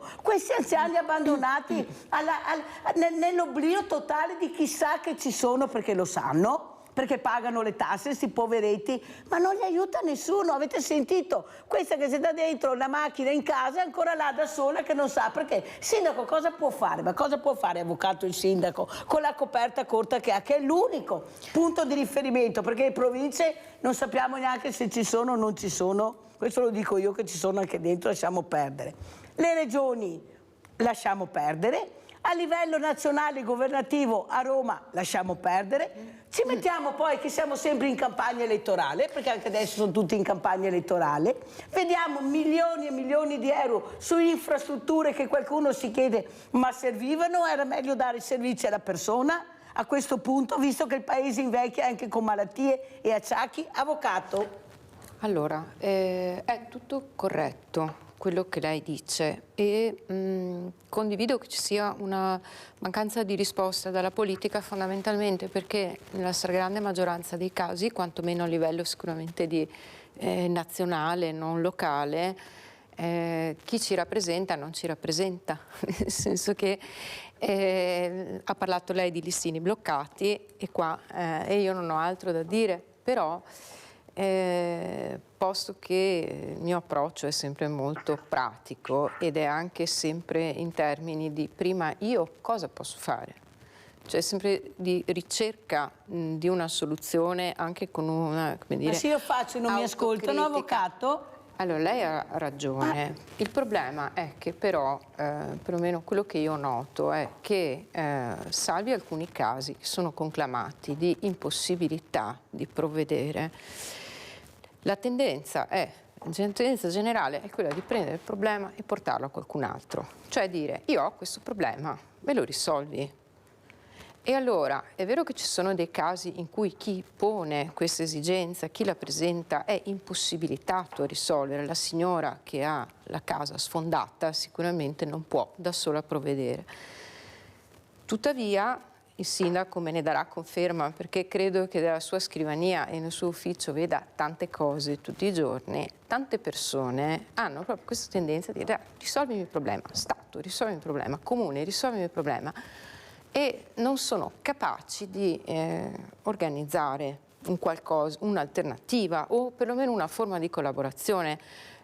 Prima, quando c'era la pubblicità, io le ho detto ma questa povera signora, possibile che non abbia attorno qualche famiglia, una comunità, delle persone, perché io penso che se io avessi un'anziana in quelle condizioni vicino a casa mia, io adesso penso alla mia situazione di paese dove vivo io credo che ci sarebbero state delle persone che si parlavano in parrocchia e dicevano oh la signora c'ha la casa aperta, non può stare in quelle condizioni, andiamo a fare qualcosa, cioè, mettiamo delle assi, la mettiamo in protezione. Allora, è un discorso che secondo me noi non siamo più nelle condizioni né economiche né sociali di poterci aspettare dallo Stato, dal pubblico, dall'associazione ogni forma di Sentiamo come commenta il sindaco, dobbiamo correre perché sennò avere un po' di iniziativa, perché noi siamo artisti, però siamo artisti, scusate, siamo artisti nel singolo, ognuno fa per sé.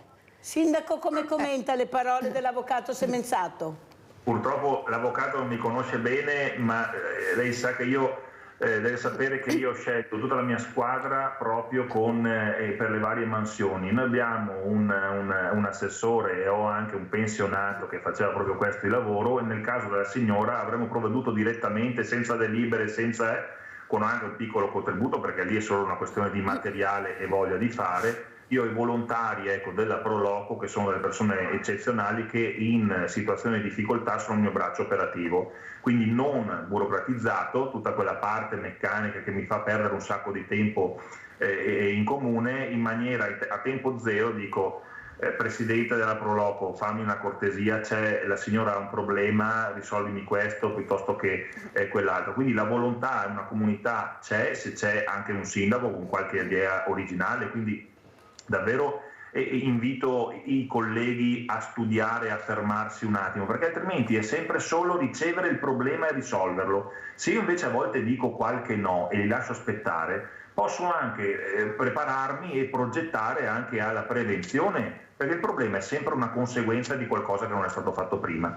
L'asfaltare bene una strada, una luce che non è accesa, quindi una strada al buio, vuol dire che magari non si è sostituita in tempo una lampadina. Quindi se viene fatta una manutenzione programmata e preventiva, si riesce ad avere anche meno problemi, avere più tempo per dare delle risposte poi ai cittadini. Io dico sempre che il problema ormai è troppo tardi quando c'è e quando va risolto, quindi imballa anche purtroppo gli uffici di conseguenza. Quindi sì, le soluzioni ci sono, basta operare con una comunità viva come quella che ho la fortuna di rappresentare a Resergrande e Vallonga, e la disponibilità di impegnare le persone che hanno del tempo da dedicare. Comunque devo anche spezzare una lancia a favore dei giovani. È un gruppo, il mio consigliere comunale che rappresenta i giovani, proprio molto giovane, ha una ventina d'anni, e lui ha creato un gruppo di ragazzi studenti che fanno delle attività molto molto carine, di accompagnamento, di andare a prendere anche semplicemente le medicine degli anziani, quindi o fare la spesa, che è rimasta un po' uno strascico del periodo legato alla pandemia. Quindi è veramente un gruppo affiatato, e dico che se c'è la voglia di fare si può fare, dare delle risposte anche adesso. Sindaco, invece vorrei proprio come manager che parlasse. Ci racconti un po' come sta andando con queste catene di supermercati? Ne vediamo che crescono sempre di più, che aumentano sempre di più, anzi ci abbracciamo anche la famiglia Cannella, che è morto, questo grande imprenditore, proprio perché grazie proprio Minella, un illuminato veramente. Ecco, questi sono quelli che hanno fatto grande l'Italia, ricordatevo questi nomi. Allora, cosa sta succedendo? Perché noi vediamo anche questi agricoltori che dicono: noi non prendiamo niente, alla fine quando vado a comprare il prodotto alla fine costa una cosa incredibile, non è giusto. Com'è la situazione, questo aumento delle materie prime? Molta speculazione anche, Sindaco, diciamo la verità. Ci racconti un po' come funziona, visto che abbiamo aperto il 2024? Troppi passaggi, io conosco da vicino il settore di troppi passaggi, purtroppo capirai che gonfiano i costi, che non vengono gonfiati di proposito, perché il trasporto... Ma chi gonfia? Parliamo chiaro, Sindaco, chi è che gonfia? Le grandi aziende, che sono costretti dal campo a portarle nella sede centrale, dalla sede centrale poi tornare di nuovo magari a pochi chilometri dal campo. Quindi quando la filiera è corta e breve, i costi di trasporto, che ovviamente sono maggiorati, di trattamento, di personale, devono ricadere poi purtroppo e penalizzare le tasche degli italiani, delle persone, ovviamente di tutto quel tessuto necessario del cliente. Quindi nelle famiglie ovviamente già in difficoltà. Risposte a questo, ti posso dire che era un po' rallentata l'apertura dei supermercati, perché stiamo Calma, Sindaco, ha usato la parola rallentata. Sì. i congiuntivi sono importanti, rallentata. Sì, no, rallentata perché fermata vuol dire che non apre più nessuno, rallentata è che negli anni subito del boom post-Covid ne hanno aperti 3 o 4 per ogni paese, crescevano come funghi, adesso si è un po' saturato il mercato e quindi un'insegna magari non presente in un territorio ci pensa 2 volte prima di investire su un'area, perché poi la coperta, come per i sindaci, è corta anche per la parte dei supermercati. C'è una ripresa senza ombra di dubbio dei consumi lieve, stiamo parlando del 3,5% in più rispetto allo scorso anno. Difficilmente si tornerà al 2019, però nei centri commerciali c'è una lieve ripresa. La convenienza c'è ed è dovuta rispetto magari ai tanto, come si dice, malinconici casolini di una volta, perché purtroppo sai, nella quantità magari viene penalizzata un pochino la qualità, però nella quantità si trova sempre l'offerta perché c'è un abbattimento dei costi, anche se gli affitti ovviamente sono maggiori rispetto magari ai negozi di proprietà. Però ecco, voglio rassicurarti che non c'è più quell'espansione spregiudicata che c'era fino a 1 anno e mezzo fa, ecco, di aperture di supermercati.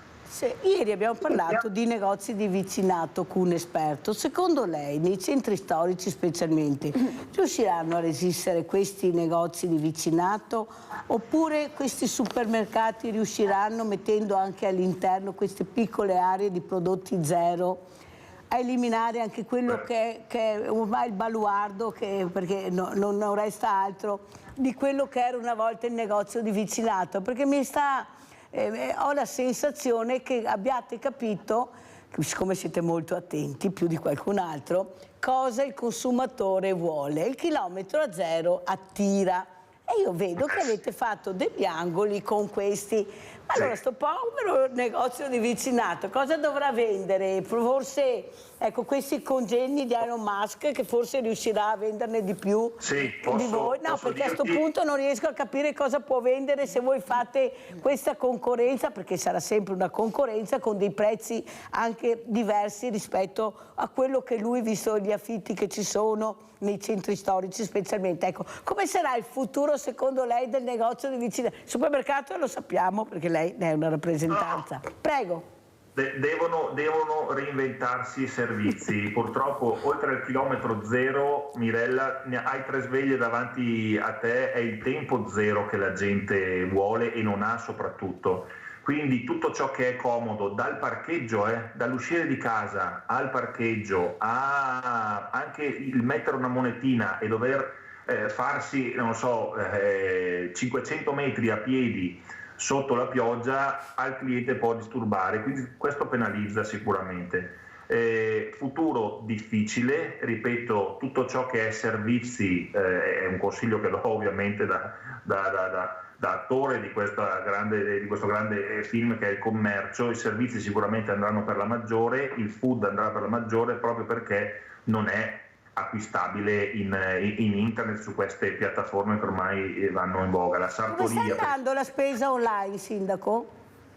La spesa online dell'alimentare è ancora in itinere. L'acquisto, il prodotto, la scarpa piuttosto che l'abbigliamento, c'è sempre più familiarità con lo strumento, quindi qualcosa continuiamo a perdere, anche se non è mai sostituito da un bel sorriso, da un'accoglienza di una commessa competente. Anche in questo stiamo investendo, sicuramente con un messaggio di accogliente, il dare il benvenuto alle persone che entrano in negozio, piuttosto che dire buongiorno signora, le serve qualcosa, che è già brutta, sono a disposizione. È proprio anche l'approccio con cui è. Io quando vedo una persona, una cliente che entra nel mio centro commerciale, la colgo con un bel sorriso, dico il benvenuto, punto, non dico altro. Se è venuta poi magari pensa chissà che spenda tanto, ma intanto da solo il benvenuto. No, stavo facendo una battuta perché bisogna anche sorridere. Senta Sindaco, un'altra cosa che ho visto, c'erano molte casse elettroniche all'inizio, adesso sono sparite.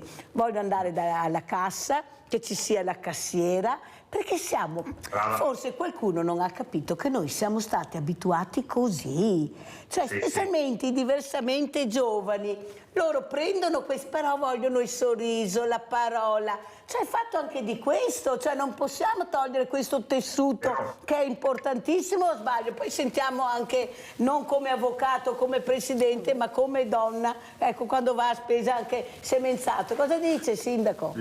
Assolutamente, la differenza lo fa il rapporto umano, il contatto, la parola, proprio questo dicevo. La gente ama scambiare anche una parola, è vero che non ha tempo, però un saluto caloroso e con un bel sorriso sincero, che poi ovviamente in cuor suo noi facciamo commercio, quello lì il nostro business, però io sono sincero veramente se io do il benvenuto è perché sono contenta che quella persona è lì, quindi sì, c'è un ritorno, meno casse automatiche e più casse presidiate da persone, questo assolutamente è vero, quindi c'è un po' un ritorno al servizio, all'accoglienza, alla relazione, alla parola scambiata.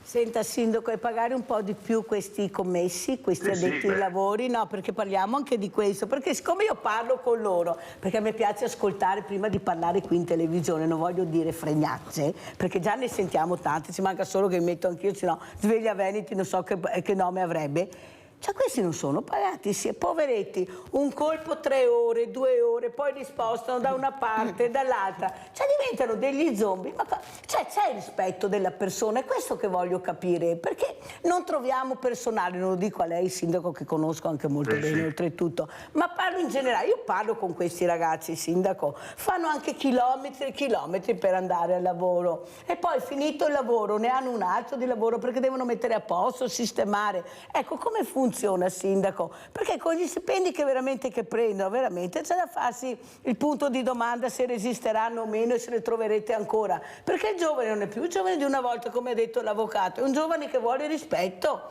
è un giovane anche che ha studiato, che fa quel tipo di lavoro perché al momento il mercato non offre questo se non deve andare all'estero, ma non è così semplice come si pensa. Cosa dice Sindaco?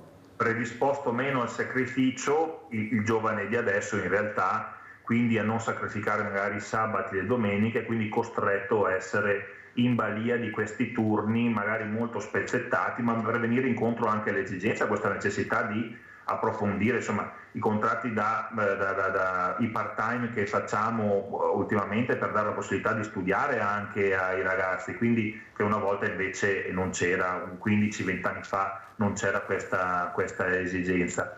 Poi sabati e domeniche purtroppo è un qualcosa di abbastanza recente, da 10 anni a questa parte non c'è mai un momento di sosta, quindi si utilizzano, si impiegano i ragazzi per dare, quindi più giovani, per dare magari il turnazione di riposo alla commessa con qualche anno in più. Quindi sì, c'è questa diciamo, orientamento. I contratti però posso assicurarti che sono regolari. Non ho dubbio di quello, ci mancherebbe. Non ho dubbi di quello che siano regolari. Ci mancherebbe altro, quello non ho assolutamente dubbio. Devo dire che non sono sfruttati come può sembrare, assolutamente, hanno delle buone paghe, un part-time, posso insomma dirlo. Si aggira anche sui 1.200 euro, non è tantissimo, però insomma un part-time che ti dà la possibilità magari di arrotondare con un altro lavoretto rispetto ad altri lavori, insomma, poi con qualche ora straordinaria arrivano anche a 1.300-1.400, specie gli ultimi stipendi che hanno avuto dei bonus da 100 euro, quindi c'erano titolari che mi dicevano, caspita, prende più la mia commessa che fa part-time che però io che il problema abbiamo il costo della vita, Sindaco, e qua lo dico apertamente, vero. Cioè qui pagano affitti o mutui di 600-700 euro, paga le bollette, mi dica lei, con un stipendio che siamo fermi come stipendi in Europa, siamo i più bassi di 1.200 euro come lo sta dicendo lei, perché quello è, o part-time o non part-time, se arrivi a 1.500 sei già un ricco, perciò dobbiamo anche capire che questa gente veramente non ce la fa. Avvocato, da donna che va a fare la spesa cosa nota? Anche da avvocato poi, che vede lungo magari. Ma allora, il fatto di essere avvocato magari mi fa affrontare la cosa da più punti di vista. Come cliente sicuramente preferisco la persona, l'interlocutore umano, a meno che non sia proprio di fretta mortale, ma... E devo dire che vedere troppe casse automatiche mi sa molto di crisi, cioè mi fa pensare: il supermercato non ha i soldi per pagare i dipendenti, oppure il supermercato non vuole pagare i dipendenti, non vuole assumere, e quindi diciamo che la cassa automatica magari per un certo tipo di cliente è un servizio, per un altro tipo di cliente fa l'impressione completamente opposta, questo per dire. La cosa che mi lascia molto a desiderare, devo dire, e che mi dà l'impressione che in generale si investa poco nella formazione del personale, con poche eccezioni, è la maleducazione di tantissimi addetti alle vendite. Sono maleducati, sono molto scortesi, non ti salutano. Tu compri un abito spendendo anche una cifra rispettabile e viene preso così e buttato dentro un sacchetto, cosa che dimostra che nessuno ti ha insegnato neanche a casa tua a piegare una camicia, a piegare una giacca, comunque a mostrare rispetto per quello che il cliente ha appena speso nel tuo negozio. Dopodiché propensione al sacrificio, cose di questo tipo, posso anche essere d'accordo. Io ho lavorato come dipendente, ho lavorato da studentessa e tanto, quindi conosco benissimo la realtà del lavoratore dipendente che fa anche altre cose, eccetera. Mi stupisco quando si fanno le battaglie per non lavorare il sabato e la domenica, perché io lavoro il sabato e la domenica, lavoro nei festivi. Per carità, è una mia scelta professionale essere legata a cose diverse, però siamo in un periodo storico in cui, cioè, come dire, si può, cioè, sì, però, si deve modulare un diritto. I giovani del giorno d'oggi, come ripeto, non è solo i giovani una volta, loro dicono, perché io ci parlo a Simi, se parli con loro, io sì Mirella voglio lavorare, ma voglio anche vivere però. Siamo tutti d'accordo. Una volta invece, per vari motivi, si pensava solo al lavoro, e quel lavoro, guai cambiare lavoro. Secondo me c'è un equilibrio, c'è un equilibrio, nel senso che comunque chiunque di noi all'inizio del proprio percorso lavorativo ha investito tempo, e che è un tempo che non deve essere visto, perlomeno io lo vedo così, il tempo che tu investi nella tua formazione lavorativa non è semplicemente la visione del Veneto di una volta, che c'era solo, non significa che c'è solo il lavoro, significa che comunque tu stai investendo nella tua professionalità, ed è un investimento che chiaramente quando si è all'inizio è più impegnativo, perché uno il lavoro non lo sa fare, lo deve imparare. Il mondo del precariato lavoro che abbiamo avuto, Sindaco, facciamoci un punto di domanda. Io ragazzi dico, Mirella, è il settimo stage che faccio, continuamente mi fanno cambiare lavoro, mi danno 2 lire, e allora io cosa faccio? Sindaco, come commenta? Lei che con i giovani veramente ha molto contatto. Io sto assumendo un giovanissimo che ha finito gli esami la scorsa settimana e dovrà iniziare a scrivere la tesi, è volenteroso, è in gamba. Non ho mai visto, e lo dico a tutte le persone che si lamentano che non trovano un lavoro, che vengono a chiedermi lavoro, non ho mai visto un titolare, se non per fatti gravi o perché l'azienda è proprio in crisi, licenziare uno dei migliori dipendenti, cioè non ha senso. Quindi se qualcuno licenzia o non assume è perché magari quel dipendente non è all'altezza. Se si vuole si può. Io faccio il sindaco e il direttore dei centri commerciali, faccio anche il papà di sera quando tornavo a casa, e di notte studiavo per laurearmi in psicologia. Cioè, se si vuole si può, è una scelta di vita. Io non posso avere la moglie ubriaca e anche la botte piena, quindi se decido di vivere la mia vita devo accontentarmi di quello che mi danno per le mie 8 ore lavorative. Ora si compra una sveglia come quella che hai, una di quelle che hai davanti, un bel orologio grande dove alle 9 inizia e alle 18 stacca con un'ora di pausa pranzo, fa un lavoro del genere e dal lunedì al venerdì, così al sabato e alla domenica immacolato, e vive la vita, però non può lamentarsi, perché è già lui che pone dei limiti a se stesso e anche al datore di lavoro. Se invece uno è un po' elastico e fa sacrifici che ho fatto io piuttosto che te Mirella o l'avvocato sementato, insomma sono scelte sono scelte che si fanno e si hanno dei frutti probabilmente diversi, tutto qua. Quindi io di giovani ne incontro tanti, volenterosi e anche pelandroni, lo dico in maniera chiara. Il mondo è sempre stato così, però è anche un mondo che sta galoppando in maniera diversa e veramente i giovani sono diversi, inutile che non si possano fare i paragoni da una volta adesso, proprio assolutamente no, perché non ci siamo proprio, prima perché li abbiamo abituati noi, e non sicuro loro sono diventati così. E lei dice papà, quanti papà dovrebbero fare i papà e dare regole, sacrificio e sudore ai loro figli, e invece sono ancora a casa a 30 anni, 32 anni, perché con la paghetta che hanno iniziato a dare a 8-9 anni si ritrovano ancora a avere la paghetta a 32 anni che a loro va. Non è colpa dei giovani, sindaco, non è colpa loro. Allora, visto che abbiamo parlato dei giovani, ricordiamo Giulia Cecchettin, andiamo a vedere queste borse di studio a Padova.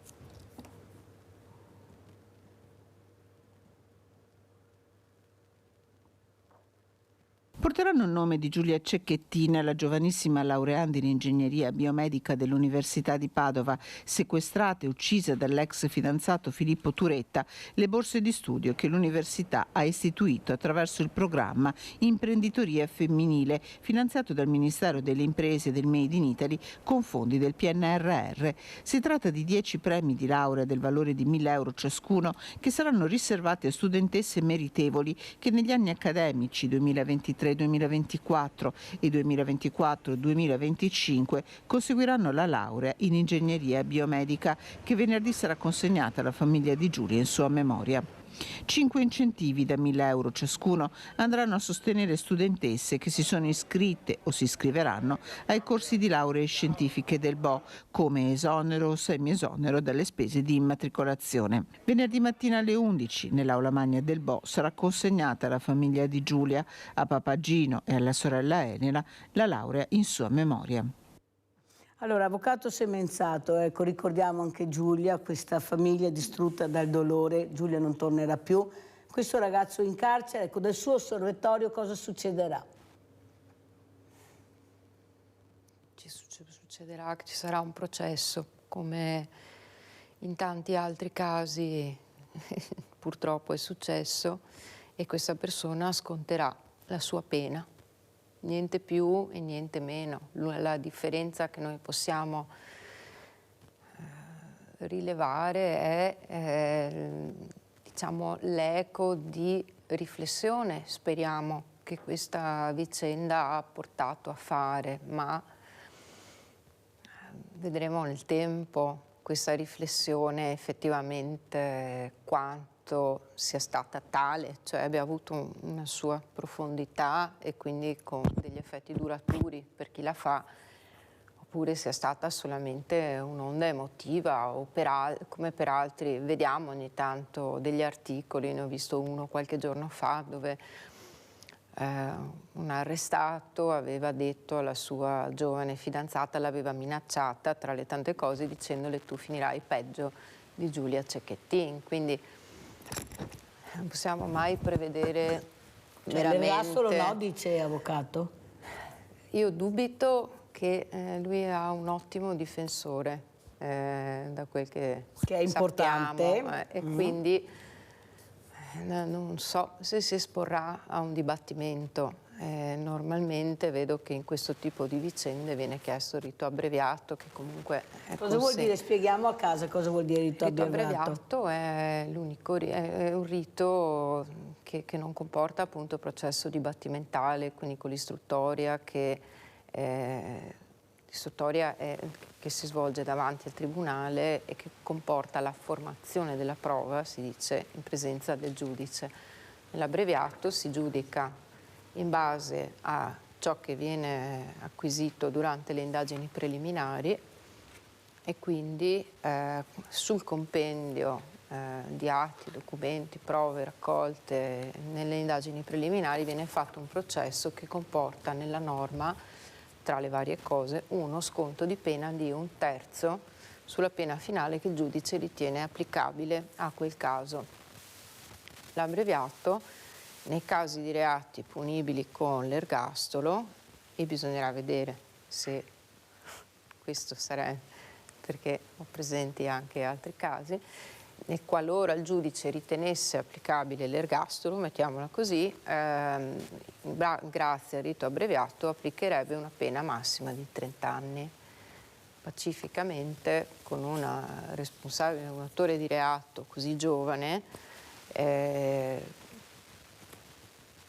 mi pare che... Se l'avvocato fa così, pensate noi a casa. Io dopo non lo so, perché io non posso... Allora, guardi, però insomma ha spiegato un po' a grandi linee ho grave imbarazzo di fronte a questo tipo di domande, perché chiaramente sono domande alle quali potrebbe rispondere soltanto il difensore dell'imputato indagato nel momento in cui ha già fatto il suo processo. Comunque grazie avvocato per averci anche un po' spiegato cos'è il rito abbreviato, perché per gli addetti ai lavori è tutto facile, per noi a casa invece è sempre molto difficile, perciò a me piace tantissimo far capire e spiegare, ecco, dagli ospiti cosa rappresentano e quello che dicono, e veramente grazie. Allora Sindaco, adesso le faccio vedere un video, un servizio che è andato in onda, poi sentiamo come lo commenta. Tensioni al centro-destra, andiamo a sentire.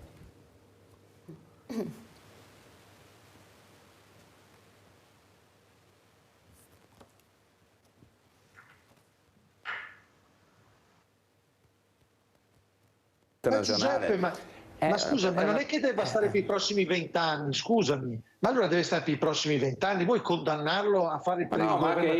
Io non lo condanno a niente, è una sua scelta, non è detto che poi Zaia sia stato mandato di dica di sì, non è che sia detto. Lo vede bene alle europee? Beh, sicuramente sarebbe un traino enorme per la Lega se si candidasse alle europee. A proposito di consensi, di capacità di raccogliere consensi, per un partito come la Lega indiscutibilmente sarebbe un valore aggiunto enorme. A lanciare di fatto Luca Zaia alle europee ci pensa Fratelli d'Italia con Raffaele Speranzon, endorsement non richiesto, fa intendere dallo studio Giuseppe Panna, leghista doc, già assessore proprio con Zaia. E quello che sembra uno scambio di battute sagaci nel corso di ring è un messaggio politico serio, visto che in Parlamento sta e giace un emendamento della Lega che vuole eliminare il limite del terzo mandato per i governatori. Insomma, Zaia per i meloniani va assolutamente valorizzato, ma possibilmente altrove. Mi sembra più quasi un voler tenere Zaia qua piuttosto che lasciarlo libero per altri incarichi, visto insomma la grande capacità che ha sicuramente una possibilità di essere una risorsa anche in altri ambienti. In pole position a Palazzo Balbi per Fratelli d'Italia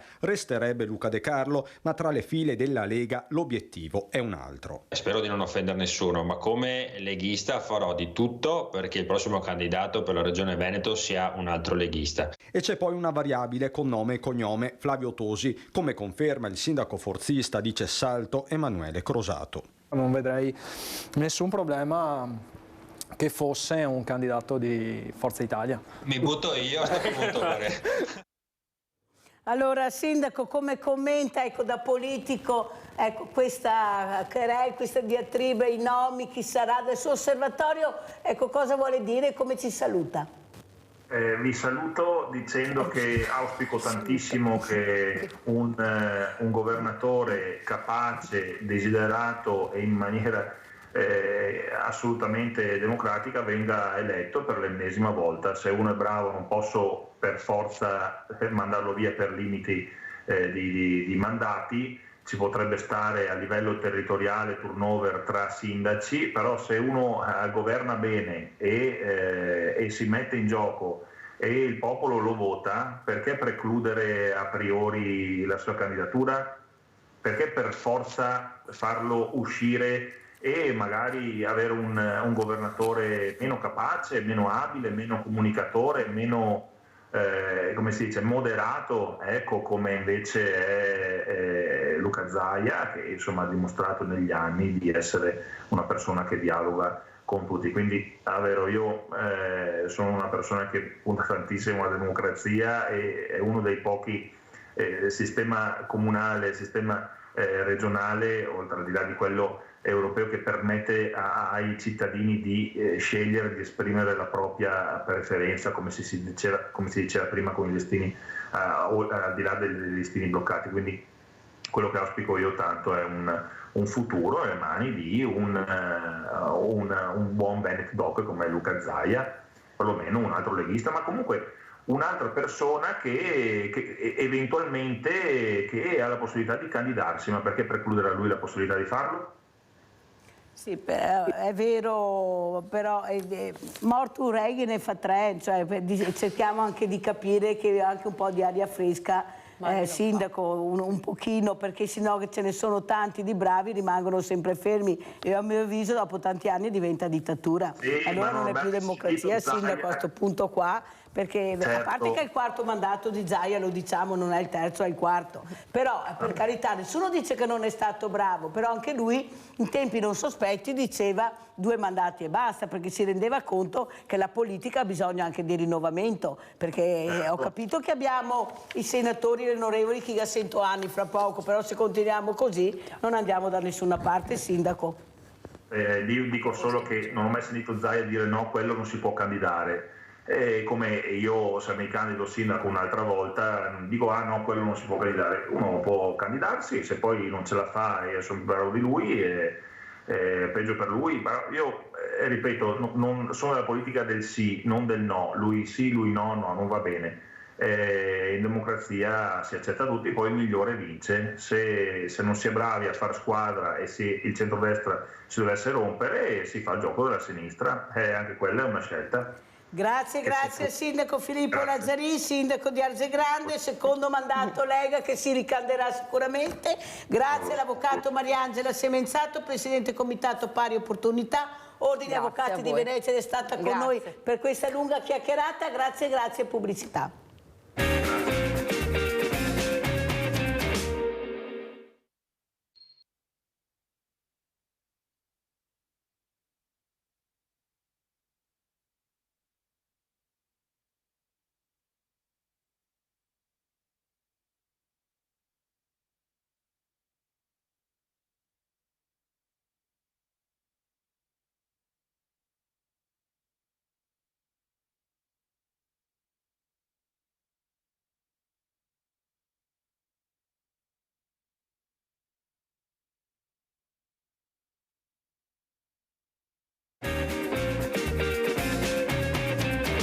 E vi presento altri graditi ospiti. Abbiamo in presenza Diotti Salvi Perin, presidente associazioni imprenditore Piave 2000. Non avete idea con quante cose è arrivato questa mattina.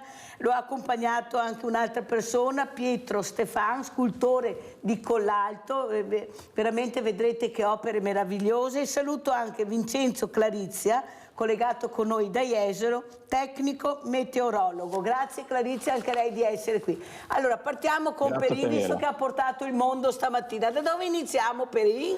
Ma sono tante cose che io curo come presidente del Comitato Piave 2000 e il Museo del Piave, quindi tanti anni che ci lavoriamo attorno, sono 50 anni, insomma, algo di storia. E quindi in questi 50 anni di storia hai modo di incontrarti con tanti personaggi importanti, insomma, ecco, tra cui il primo personaggio che mi ha introdotto in questo mondo sui problemi del Piave per documentarsi tutto quanto è l'ingegnere Alfredo Dal Secco, e quindi abbiamo prodotto libri, pubblicazioni e quant'altro. Ci siamo battuti per andare davanti a Genio Civile, Magistrato alle Acque, eccetera, per i problemi soprattutto del Piave, e che io spero poter portare dei riferimenti a Villa Margherita che ci ha ospitato, quindi grazie. Quindi qui abbiamo... Iniziamo da questo, ecco, quello che state vedendo bianco, cos'è? Ecco, questo è il più grande monumento che esiste al mondo in riferimento a padre Marco d'Aviano, quindi che è stato beatificato appunto in ritardo, diciamo così, di oltre 300 anni da Papa Wojtyła. Se non c'era lui non aveva beatificato. Questo è un grande personaggio che ha fatto migliaia e migliaia di miracoli, quindi era un grandissimo personaggio, e questo è un monumento che è appunto a Vallonto appunto di Fontanelle, e è una cosa importante perché qui vediamo il mondo e lui con la croce che avanza, quindi i turchi erano spaventati da questo frate cappuccino nato ad Aviano e che girava il mondo, quindi lui faceva anche 50 km, si spostava al giorno, e non c'erano giornali, televisione eccetera, però arrivavano folle enormi perché lui con la sua benedizione, col suo personaggio taumaturgo eccetera, la gente veniva appunto a lui. Naturalmente per farlo conoscere, io l'ho conosciuto andando a Vienna, perché tu pensa che io lavoro a fornire gruppi di elettrogeni già da 30 anni prima a base di Aviano, però non ho conosciuto appunto questo grande personaggio, quindi carismatico, quindi lui si spostava e faceva Vediamo miracoli. anche le foto del monumento in onda, Perin, eccole sì, ecco, qua. qui abbiamo, guarda, in primo piano la dottoressa, il consigliere comunale di Spresiano, che anche lei sta pensando di dedicare qualcosa a questo frate. Da quando ho cominciato io a farlo conoscere, dopo essere stato a Vienna, che ho donato una barca al Museo Arsenale di Vienna, che qui da noi però volevano buttarle via a Ferro Vecchio, e tutte le autorità sono venute qui a fare il saluto, e abbiamo fatto quel viaggio il 5 di febbraio del 97, per dire, noi siamo stati onorati dal generale capo di Vienna, onorati perché abbiamo donato una barca che i nostri volevano buttare su Ferro Vecchio. Però hanno detto che il Museo Arsenale di Vienna non hanno un tesoro più grande di quello, perché da centinaia, forse migliaia di barche che avevano qui gli austro-ungarici sono state tutte distrutte. Quindi noi abbiamo portato giù questo relitto e siamo stati ospiti 5 giorni a Vienna. Quindi è un grandissimo personaggio che bisogna conoscere, perché anche l'abbattimento delle Torri Gemelle dell'11 settembre riporta sempre questa data, perché loro i turchi l'11 settembre del 1683 riferivano che avevano come vinto, perché erano già dentro all'assedio di Vienna, avevano già invaso una parte di Vienna, e allora per loro era la continuità, perché dopo 2 giorni al Vaticano sarebbe stato ridotto alla loro stalla. Ecco, questo per rendersi conto 300 anni fa. Paolo Wojtyła ci ha pensato e l'ha beatificato anche con i miei solleciti, abbiamo fatto lettere in continuazione, abbiamo fatto libri e quant'altro. Insomma, ecco, questo è il grande personaggio. Allora, un altro articolo che ha portato questo nero cos'è? Ecco, questa è io ho una collezione anche che sto di treni. No, la tiri.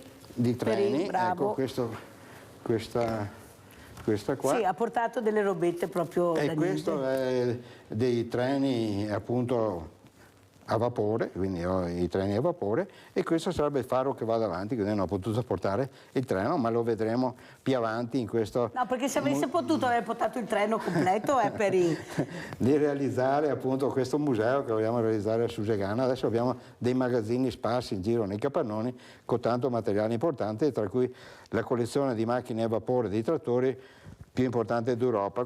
Ne porteremo uno anche alla fiera di Godega a Sant'Urbano. Una delle fiere più importanti che abbiamo. Esatto, ecco, quindi... E anche a Villa Margherita tutti i fine settimana del mese di febbraio, il sabato e la domenica, potrete ammirare le opere che Dio ti salvi Perin porterà, proprio per far capire l'importanza della storia, le nostre radici. Allora, Vincenzo Clarizia, come commenta queste parole, questi oggetti? Lei si occupa di altro, però da giovane, ecco, cosa vede? Questa passione, perché alla fine parliamo di passione, la sua, quella di Dio ti salvi Perin, quella di Stefan, che poi sentiremo. Prego. Certo, la passione, intanto buongiorno a tutti, e ringrazio Mirella per l'invito che mi hai formulato a questa trasmissione, e si parla sempre troppo poco secondo me di meteorologia in TV, quindi magari è una buona occasione anche per far conoscere questa scienza, questa materia, come la passione del nostro ospite anche in studio, che racconta un po' la storia, no? La meteorologia è anche, diciamo, storia.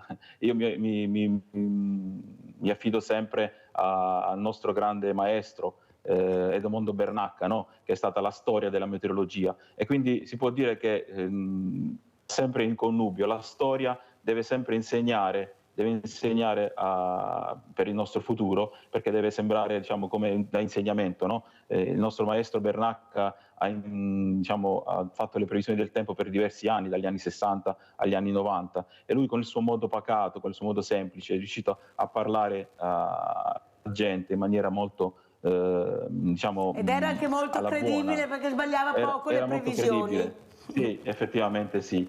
E quindi la passione è quella che contraddistingue questi, diciamo, che non sono mestieri, perché noi facciamo tutt'altro nella vita, no? Però la passione ci contraddistingue e ci porta a vivere delle emozioni, perché la vita è fatta di emozioni, no? Clarizia, in questi giorni, sono i giorni della merla, i nostri vecchi se li ricordano bene, ecco, del suo osservatorio cosa ci dice? Quando arriverà la primavera? Perché questi giorni c'è proprio freddo, anche questa mattina, -3, -4, prego. Sì, purtroppo siamo ancora in regime di alta pressione, l'anticiclone purtroppo ha invaso, ahimè, tutta l'Europa e ne avremo ancora per almeno una settimana. Tendenzialmente questi anticicloni prendono pianta stabile sul nostro territorio nel periodo estivo, però purtroppo può capitare anche nel periodo invernale. E questo cosa comporta? Comporta il rovescio della medaglia è che aumentano purtroppo gli inquinanti e quindi il problema, diciamo, attuale è proprio quello dell'aumento delle polveri sottili, che sono addirittura 20-21 giorni consecutivi che stiamo superando i limiti di guardia. La primavera sicuramente arriverà, però diamo spazio ancora all'inverno, perché ogni stagione deve comportarsi come da stagione. Tanto è vero che c'è una primavera biologica, perché sono nate le margherite già, nonostante il freddo. Sì, ecco, la primavera ha altri ritmi. Allora, non abbiamo l'anticiclone questa mattina, ma abbiamo il ciclone di Otisalvi Perin, ecco, che oltretutto ha portato visto anche... che parlate di cicloni, questi sono delle meteoriti. Allora, Perin mi dicono dalla regia di spostare quella lampada, perché sennò non la inquadrano. Io tengo i libri, eccoli qua, prego. Ecco, qui l'amico Stefan, che dopo verrete a conoscere, questo grande artista, questo grande personaggio, scultore, ha recuperato nel triangolo del Piave, diciamo così, il Montello, queste meteoriti praticamente. Ecco, queste sono meteoriti, ne ha diverse, anche di formato diverso, e queste vengono... Guardate. Ecco, queste... sono meteoriti. Meteoriti, sì, che vengono giù e soprattutto si possono trovare in ampi spazi, come si notano sui sassi del Piave, indubbiamente, ma siccome che la probabilità è più che cada verso il mare o altre cose, ma qui c'è praticamente come un triangolo tra Falzè di Piave e tutta la zona appunto che gira attorno il Montello. Ecco, questa parte qua, quindi ampi spazi bianchi delle grave del Piave, e questo è spettacolare, insomma, ecco, vedere questo materiale e farlo analizzare con la calamita degli strumenti, e che queste sono confermate che sono meteoriti. Clarizia, ha visto e sentito cosa ha detto Perin, guardi? Certo, mi fa venire in mente anche una persona che conosco che addirittura disegna sulle pietre, e quindi a volte magari le pietre hanno una storia, no? Queste vengono, diciamo, dall'altro mondo. Ecco, quindi... questo è un sasso del Piave, guardi che colori, che cose, è sempre trovato dal nostro artista qui, e scolpito questo materiale che è durissimo. Lui ha fatto tantissime sculture, è un personaggio veramente importante che ha portato anche le sue opere. Quando è arrivato qui Reagan con sua moglie per la cosa della pace a Venezia, tanti anni fa, ricorderete, e lui ha portato delle sue opere di legno, appunto delle sue sculture, è stato ospite, quindi ha preso dei grandi attestati, insomma, ecco, come il premio Sakharov, ecco, per dire, quindi era un personaggio che era più a Roma che qui. Guardate, dal vivo è bellissimo, non so se a casa vedete queste striature, queste venature, ecco, questo volto bellissimo. Allora, siccome il tempo corre, dobbiamo correre anche noi, andiamo a vedere questo video story che ha mandato Clarizia, andiamo a vedere.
Abbiamo in linea Fiorella da Fontanelle. Ciao Fiorella.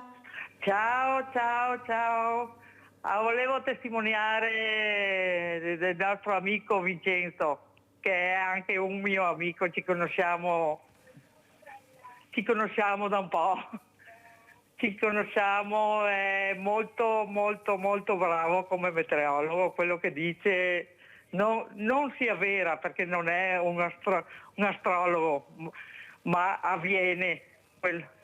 E sarei la signora, quella che ha accennato prima, che disegna le pietre. Ah, ecco perché disegni le pietre che ha portato a far vedere. Disegno i sassi sorriso e Vincenzo ne ha qualcuno in casa.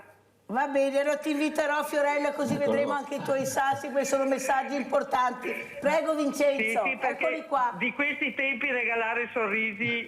Sì. Bravissimo. Hai detto bene. Grazie Fiorella. Allora abbiamo visto questo video, prego Clarizia. Grazie Mirella, è sempre un'emozione vedere tutto quello che in questi anni sono riuscito a fare e lo devo principalmente ai miei lettori, ai miei fan che mi seguono da tantissimo tempo. Quando qualcosa nasce con la passione riesci anche a trasmetterla e quindi questo per me nel corso del tempo è stato fondamentale. Diversi progetti ho portato avanti, non ultimo quello di portare la meteorologia a scuola, proprio perché per dare, per invitare i ragazzi a sensibilizzarli soprattutto a rispettare l'ambiente e a conoscere anche l'ambiente che ci circonda e la meteorologia, perché a scuola si parla di tante materie, no? Però la meteorologia secondo me dovrebbe prendere più campo, perché il nostro futuro è importante saper proteggere l'ambiente e capire anche i fenomeni meteorologici e prevenirli, perché purtroppo con i cambiamenti climatici e sul riscaldamento globale andiamo sempre incontro a maggiori rischi di eventi estremi. Non ultimi ci sono state le grandinate dell'ultima estate che hanno provocato diversi danni alle strutture purtroppo e all'agricoltura, oppure la siccità. Ci sono dei fenomeni che purtroppo una volta avvenivano raramente, negli ultimi 10-15 anni li stiamo vivendo sulla nostra pelle con maggiore frequenza. Perché l'uomo purtroppo... se usasse di più il buon senso, cementificasse meno, avesse più rispetto per la natura, forse le cose andrebbero diversamente. Quello che invece ha rispetto per la storia, anche per questo fiume Piave, qui abbiamo i giornali che ha portato anche Perin, ecco, il rispetto e tramandare questa passione. Quanto difficile è Perin? I suoi figli ad esempio? È difficilissimo, perché se tu sei impegnato in una condizione di lavoro al 100% è difficile che ti resti altro tempo, perché le problematiche sono tantissime, quindi soprattutto dopo il problema della burocrazia. Noi vediamo che stiamo per fare un'opera importante, un museo, un'attività nuova eccetera, però non ti dico quante carte servono, montagne e treni di carte, è una cosa pazzesca arrivare in questa cosa qua. E questa è la realtà che siamo oggi, che dicono sì, tiriamo via la burocrazia e tutto, anche il governo attuale, invece non è vero, perché mettiamoci alla prova e dopo siamo sempre lì. Ma questo giornale storico, il Piave, perché possiamo parlare di un giornale storico, com'è nata l'idea Perin? Ma dunque il Piave l'ha fondato Redo Cescon, dopodiché noi abbiamo sempre collaborato a dare un contributo eccetera, è andato avanti bene. Adesso c'è il direttore appunto BIS, Alessandro, che lo cura, e quindi se volete essere informati sulle cose che facciamo noi al territorio, quindi andate a vedervi ogni mese, ogni 2 mesi che esce questa testata, che sono veramente delle cose molto interessanti, almeno da chi lo legge. Sì, ecco, questo è importantissimo, quindi leggete il Piave, voglio dire, per capire un po' alcune cose sul territorio, perché altre cose non te le insegnano, quindi come diciamo questo Marco Daviano, io ero andato appunto a Vienna a incontrarlo, appunto a incontrare Otto d'Asburgo, che qui dentro trovi la sua firma autografata sulla ricerca che abbiamo fatto noi a Vienna, perché la nostra storia è lì, insomma, ecco, questo qua. Su Marco Daviano, per esempio, il Vaticano non vuole che tu ne parli, io ho sollecitato tante volte, appunto, perché venisse beatificato questa persona di 300 anni. Ho realizzato con Renzo Martinelli, che sono amico, quello del film Vaillant, mi ha realizzato dopo le ricerche che io ho fatto a Vienna e all'estero, eccetera, mi ha realizzato questo film, che vede, questo plico di cassette che vedete qua. La RAI al tempo doveva fare 3 serate, 3 puntate. Questo film è costato mi pare 15 milioni di euro, quindi è colossal. Io adesso devo prendere queste cassette e acquistarle dalla RAI per farle girare dai amici, le persone che conosco, per far venire cose. Ma il Papa ha detto che invece è un film, non ti dico la definizione, è un film normalissimo, è la battaglia di Vienna, l'assedio di Vienna dei turchi, però lui dice che non si deve far sapere, e questo è congelato. Allora noi ci arrangiamo a prendere le cassette e farle girare per i cose, perché le 3 puntate che ha finanziato anche mi pare Zaia in parte, il presidente Zaia della Regione Veneto, che ha finanziato, visto che Marco Daviano è friulano ma anche veneto, doveva essere 3 puntate in RAI e non si può vedere, congelato, il Papa l'ha chiuso. Ma questo Papa o... Questo Papa, signori miei. L'ha chiuso a chiave? L'ha chiuso, è congelato, non si può vedere. Allora, sentiamo Clarizia, è congelato questo congelamento, ma ieri mi diceva un ospite, non è vero che fa così freddo, non siamo più abituati anche a -3, -4, io mi ricordo che andavamo anche a -10, -12 anni fa, è vero o non è vero Clarizia? Adesso abbiamo freddo anche a -1, come mai il corpo non si adatta più, fa fatica? Fa fatica, sì, come hai detto tu benissimo Mirella. Io ricordo negli anni 90 che sono arrivato in Veneto, dalla Puglia, e mi ricordo che nel mese di febbraio molte zone della laguna veneta addirittura ghiacciava. Le temperature erano molto più rigide di adesso. Negli ultimi 10 anni, 15 anni abbiamo avuto un aumento medio di 2 gradi nelle temperature. Però il nostro corpo, diciamo, si è abituato, si è cullato un po' sulle temperature più miti, e quindi quando magari trova la giornata un po' più fredda, come queste mattine, che magari a causa dell'escursione termica le temperature raggiungono anche -3, -4 gradi, fa fatica magari a uscire di casa e dice mamma mia che freddo. Effettivamente però negli anni passati avevamo anche -7, -8 e -10 gradi. Pensi che una volta il Banco Solidale siamo andati alla provincia, dentro la provincia di Treviso, ecco, su questo immenso giardino, perché è un giardino meraviglioso, siamo andati a -12. Pensate, ecco, che temperature, e non sono passati così tanti anni. Però quello che mi preoccupa sono questi inquinanti, Clarizia. Ieri abbiamo sentito sia il direttore generale Benazzi, non solo, che hanno detto se uscite mettete la mascherina perché è pericoloso. Prego. Sì, purtroppo proprio a causa dell'alta pressione le polveri sottili vengono schiacciate verso al suolo, diciamo, vengono portate più verso il basso.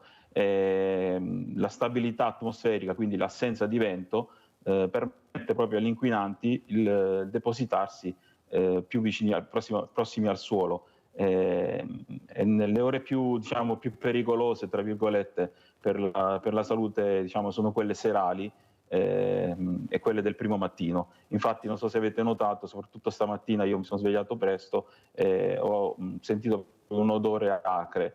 Si sente proprio un cattivo odore, quindi sarebbe, diciamo, consigliabile, soprattutto nei grossi centri, usare la mascherina proprio nelle ore più cruciali, perché abbiamo dei valori che superano nettamente i valori di guardia, e purtroppo lo stanno facendo per diversi giorni consecutivamente. E questo Senta non è un bene Clarizia, per la siccome salute. noi abbiamo domenica una grandissima manifestazione a Villa Margherita, che tempo sarà? Farà tanto freddo?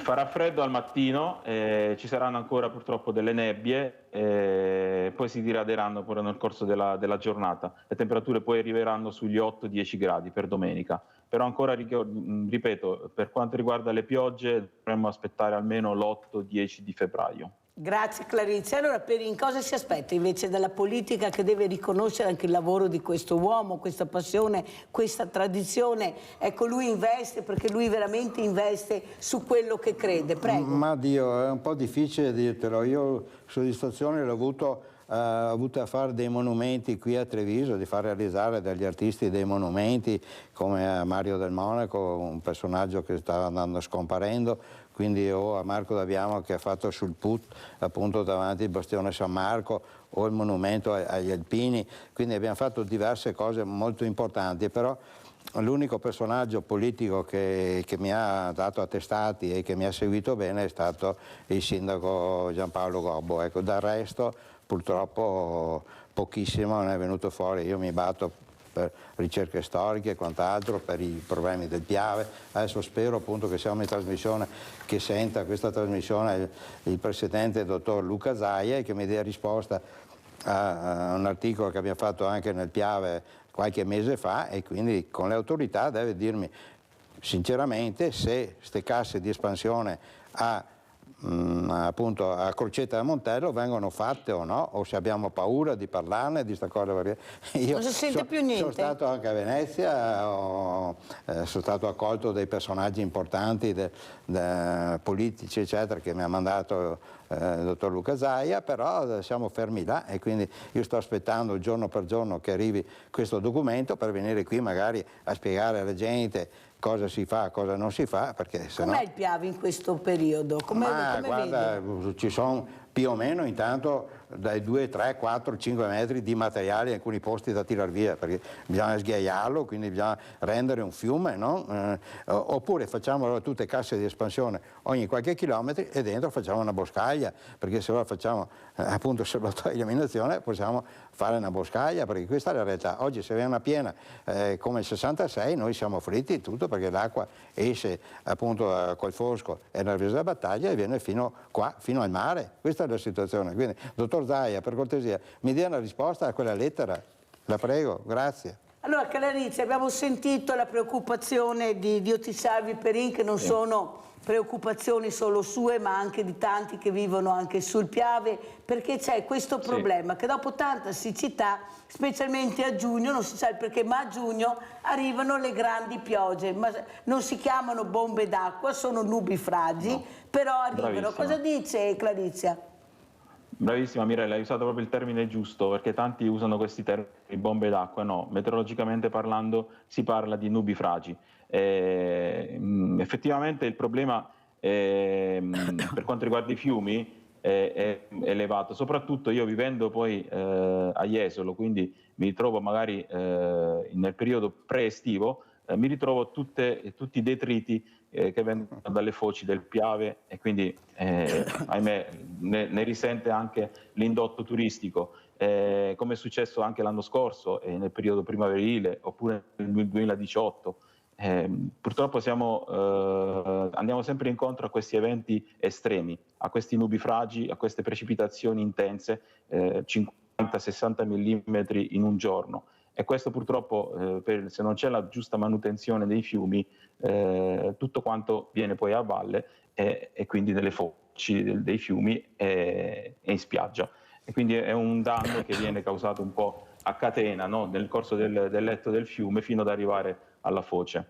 Allora Clarizia, se sarà libero, l'aspettiamo domenica a Villa Margherita, le manderò l'invito dove troverà queste meraviglie che porterà Diotisalvi Perin, ma soprattutto le daremo questa piantina idraulica che ha portato Diotisalvi nelle trasmissioni precedenti per far capire come si lavorava una volta. Ecco, la serietà del lavoro, o sbaglio per Diotisalvi? Le ricerche che abbiamo fatto noi sono queste, insomma, quindi il consorzio di bonifica di San Donà di Piave, che sono stato giù ospite giorni fa, che mi ha dato tutta una serie di documentazione per fare un'altra pubblicazione, un'altra cosa, noi dobbiamo sapere che da San Donà di Piave all'argine appunto per arrivare sul mare, quindi sulla battigia, siamo a metri sotto del livello del mare, quindi i consorzi di bonifica hanno fatto questi canali che vedete grandissimi con le centrali di pompaggio, perché quando viene giù una piena l'acqua va fuori e va in quel posto là e si ferma lì mesi, anni se non si va a tirarla fuori. Quindi queste pompe, io ho delle ricerche, ho i cariolanti, tutta la documentazione che faremo questa mostra di quanto hanno lavorato i nostri avi, quindi hanno decine di migliaia per fare tutti questi canali scavati tutti a mano con un badile di legno, dottore, quindi venga a vedere questa cosa, perché questo dobbiamo pensare. Io ho ritirato dal comune di Jesolo un motore gigantesco che pesa 500 quintali di una centrale di bonifica della zona lì di Jesolo, che lei saprà, e quindi se non c'erano questi motori giganteschi che entrano in funzione quando arriva giù una piena, che l'acqua va fuori dal fiume prima, non va fuori se non c'è questo pompaggio qui, capisci? Se non va in mare, quindi studi per cortesia questa cosa e ci dia una mano. Ecco, Grazie. chiedi una mano, Dio ti salvi Perin. Allora salutiamo Perin perché facciamo entrare anche Stefano, sentiamo questo scultore a collalto molto importante, vediamo questo, eccolo qua. Aspetta Perin, che c'è questo qua. Prego Stefano, si accomodi pure che adesso vediamo, venga qua. Allora cosa dice questa fase meteorologica molto importante, ma soprattutto mi è piaciuto, Clarizia, quello che lei ha detto, nelle scuole è molto importante andarci, perché sono convinta che i ragazzi sono intrigati da queste spiegazioni, da questa meteorologia. Cosa dice Clarizia? Come vede questi ragazzini? Non hanno voglia di ascoltare, non hanno voglia di sentire, non si applicano. Lei invece che realtà vede quando vanno nelle scuole? Allora guarda Mirella, proprio ieri sono stato a Cavallino Tre Porti, è una scuola media. Ho notato, io faccio solitamente dalla quarta, quinta elementare, poi la prima, seconda e terza media. Ho diciamo del materiale poi adatto alle varie fasce d'età. Ti posso dire che l'interesse per la meteorologia è vivo in tutte le fasce di età e vedo i ragazzi che sono molto interessati alla materia, soprattutto poi quando si parla di questi cambiamenti climatici. Sono molto incuriositi perché poi magari gli faccio vedere dei video purtroppo dei disastri che accadono, anche per diciamo, dargli diciamo, quel rispetto dell'ambiente, quella paura, no, che ci può essere per quanto riguarda gli eventi estremi. E vedo che c'è sempre tanto interesse da parte dei ragazzi, intervengono, fanno domande, sono curiosi per quanto riguarda il clima, gli eventi meteorologici. Sono veramente mi fa piacere Clarizia che dica questo, perché è importante far capire che non è vero che i bambini non si possono intrigare, anzi potrebbe essere un gioco anche culturale importante che potrebbero fare. Allora saluto Pietro Stefano, scultore a Collalto con queste opere. Allora Pietro, la passione, quando è arrivata questa passione per la scultura? Guardate che opere che ha fatto, che abbiamo fatto vedere prima, prego. Camminando per i boschi, per il fiume, il Piave, raccogliendo tutto quello. Fin da bambino? No, ho incominciato dopo aver fatto il militare praticamente. E da cosa è nata? Qual è stato che ha capito che forse la scultura... La prima scultura che ho fatto è stato un ritratto di mia mamma, in marmo. Dai. E allora ho detto, una volta riuscito posso anche continuare, e così ho fatto. Ecco, come vedi i giovani? Ma sono un autodidatta, io ho fatto il muratore prima, piastrellista, mi sono salvato lavorando semplicemente per i cantieri. Allora Stefano, come vedi i giovani del suo osservatorio? Invece abbiamo sentito Clarizia, meteorologo, che ha detto invece sono intrigati, se gli dai un gioco vogliono imparare, basta che diventino loro i protagonisti. Sì, però bisogna insegnare che non possono pretendere di sopravvivere solo di arte, bisogna avere un sostenimento, un lavoro, magari semplice, ma portare avanti, e l'arte si può fare. Di solo arte magari si vive nella miseria, allora non si fa più arte. Ecco, vediamo anche i riconoscimenti che ha ricevuto Pietro Stefano, andiamo a vedere qui che riconoscimento è. Lo stiamo vedendo là, guarda, si vede. Quello là è a Roma. A Roma? Sì, ho partecipato al Giubileo per la pace. È stato fatto un catalogo di quelle sculture più grandi, il simbolo della vita. Se le faccio vedere io, poi le inquadriamo, prego. No, non sono quelle, comunque in un'altra. Adesso le sfogliamo. Guardate che belle però quelle che in sono. olivo. Guardate, un olivo questo, guardate. Sì, ho preso il diploma appunto a Roma. È stato fatto un volume e dato uno a Reagan e uno a Gorbaciov. Vediamo se, ecco, vediamo queste, sono delle figure, guardate che belle anche queste. Ecco, lasciamo scegliere a Stefano, ora che sa cosa far vedere. In pietra e marmo. Ecco, ma la passione continua, cioè si invecchia, ma la passione rimane tale e quale, Stefano? La forza che manca adesso. Come la forza che manca? Queste sono le targhe che ho fatto in bronzo. Perché le facciamo vedere, faccio vedere io, ecco qua. Sì, sono delle targhe che mi ha fatto fare il signor Perin. Appunto, quando ha conosciuto Perin, sto ciclone di uomo, cosa ha provato? 20 anni fa tutti i cicloni che diceva sì. Clarizia. E infatti abbiamo portato avanti assieme tanti monumenti e targhe appunto per i bambini morti in guerra con le bombe italiane. Adesso le facciamo vedere anche altre, perché anche queste sono molto belle. Sì, guardate cosa. Lui ha detto sono un autodidatta. Dall'esaltazione alla disperazione, sì. Dall'esaltazione alla disperazione, guardate che belle che sono. Guardate che eleganza che hanno queste opere, bellissimo. E poi dei sassi. Ecco, Clarizia, cosa dice di questo uomo? Dice sono un autodidatta, ma pensate alla creatività che dico sempre io, che gli italiani hanno nel DNA, o sbaglio Clarizia? Ecco, qui avevo fatto aspetta che fa vedere i sassi. Il progresso, una valanga che casca, quella pallina che è diventata sempre più grande. Vedete? Finalmente adesso ormai sta crollando. Quella è la valanga del progresso. Invece l'altra è verso lo spazio. Una che cade e una che si innalza allo spazio. Clarizia cosa dice? Signor Stefan, chapeau come dice la Loretta Goggi, veramente bellissime opere d'arte, bravissimo. E questo proprio si lega al discorso iniziale che abbiamo fatto prima della passione. Quando c'è la passione tutto viene magicamente bene. Complimenti, veramente bravissimo. Ma passione abbinata anche al sacrificio, al sudore, all'impegno. Ma una cosa importante che ha detto questo saggio uomo, ha detto sì la passione, ma bisogna che sia abbinata anche una cosa che è il lavoro, serietà del lavoro, e poi puoi fare la passione. Perché se hai la passione ma non hai nessun supporto non puoi andare avanti. Prego Stefano. Questi sono tutti i premi di medaglia d'oro a Venezia, e anche a Firenze, Capite l'importanza che hanno questi nostri meravigliosi artigiani, scultori, che sono riconosciuti veramente, ma siamo sempre là, che se no arrivava anche, Dio ti salvi, Perin a supportare anche questo uomo e viceversa, forse non avremmo neanche mai conosciuto, ecco, a Treviso o in altre realtà. Cosa dice Clarizia? L'importanza anche lei di conoscere, di vedere altre realtà questa mattina che magari, e sì, non è che siamo tanto lontani, ma conosceva? No, non lo conoscevo e mi fa molto piacere. Solitario. Prego Clarizia.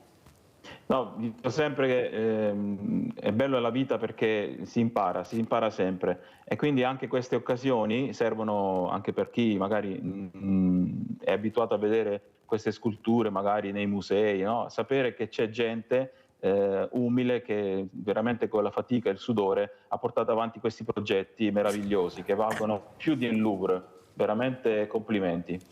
Prego. Io ho preso il premio Sakharov. Il premio Sakharov, tanti premi importanti, Sì. No, E qua a Venezia, Leone d'oro, medaglia d'oro. Ma ascolta Stefano, ma oltre ai premi, dopo che c'è un supporto culturale a livello anche di amministrazioni, cioè per portare avanti queste opere meravigliose, di farle vedere, cioè c'è un supporto? Ma sempre da parte mia. No, poi ho trovato il signor Perin e lui mi ha dato un po'. Sì, ma i riconoscimenti dopo la politica, capisce che quando hai dato un riconoscimento bisogna anche supportarlo? Prima avevo fatto anche la politica e con la politica ho finito con l'arte, ho perso anni, e quando ho capito che in politica non era il mio mestiere, ho fatto 5 anni, consigliere comunale, assessore di che partito? Di Susegana, Democrazia allora. Democrazia Cristiana. Ho fatto 80-85.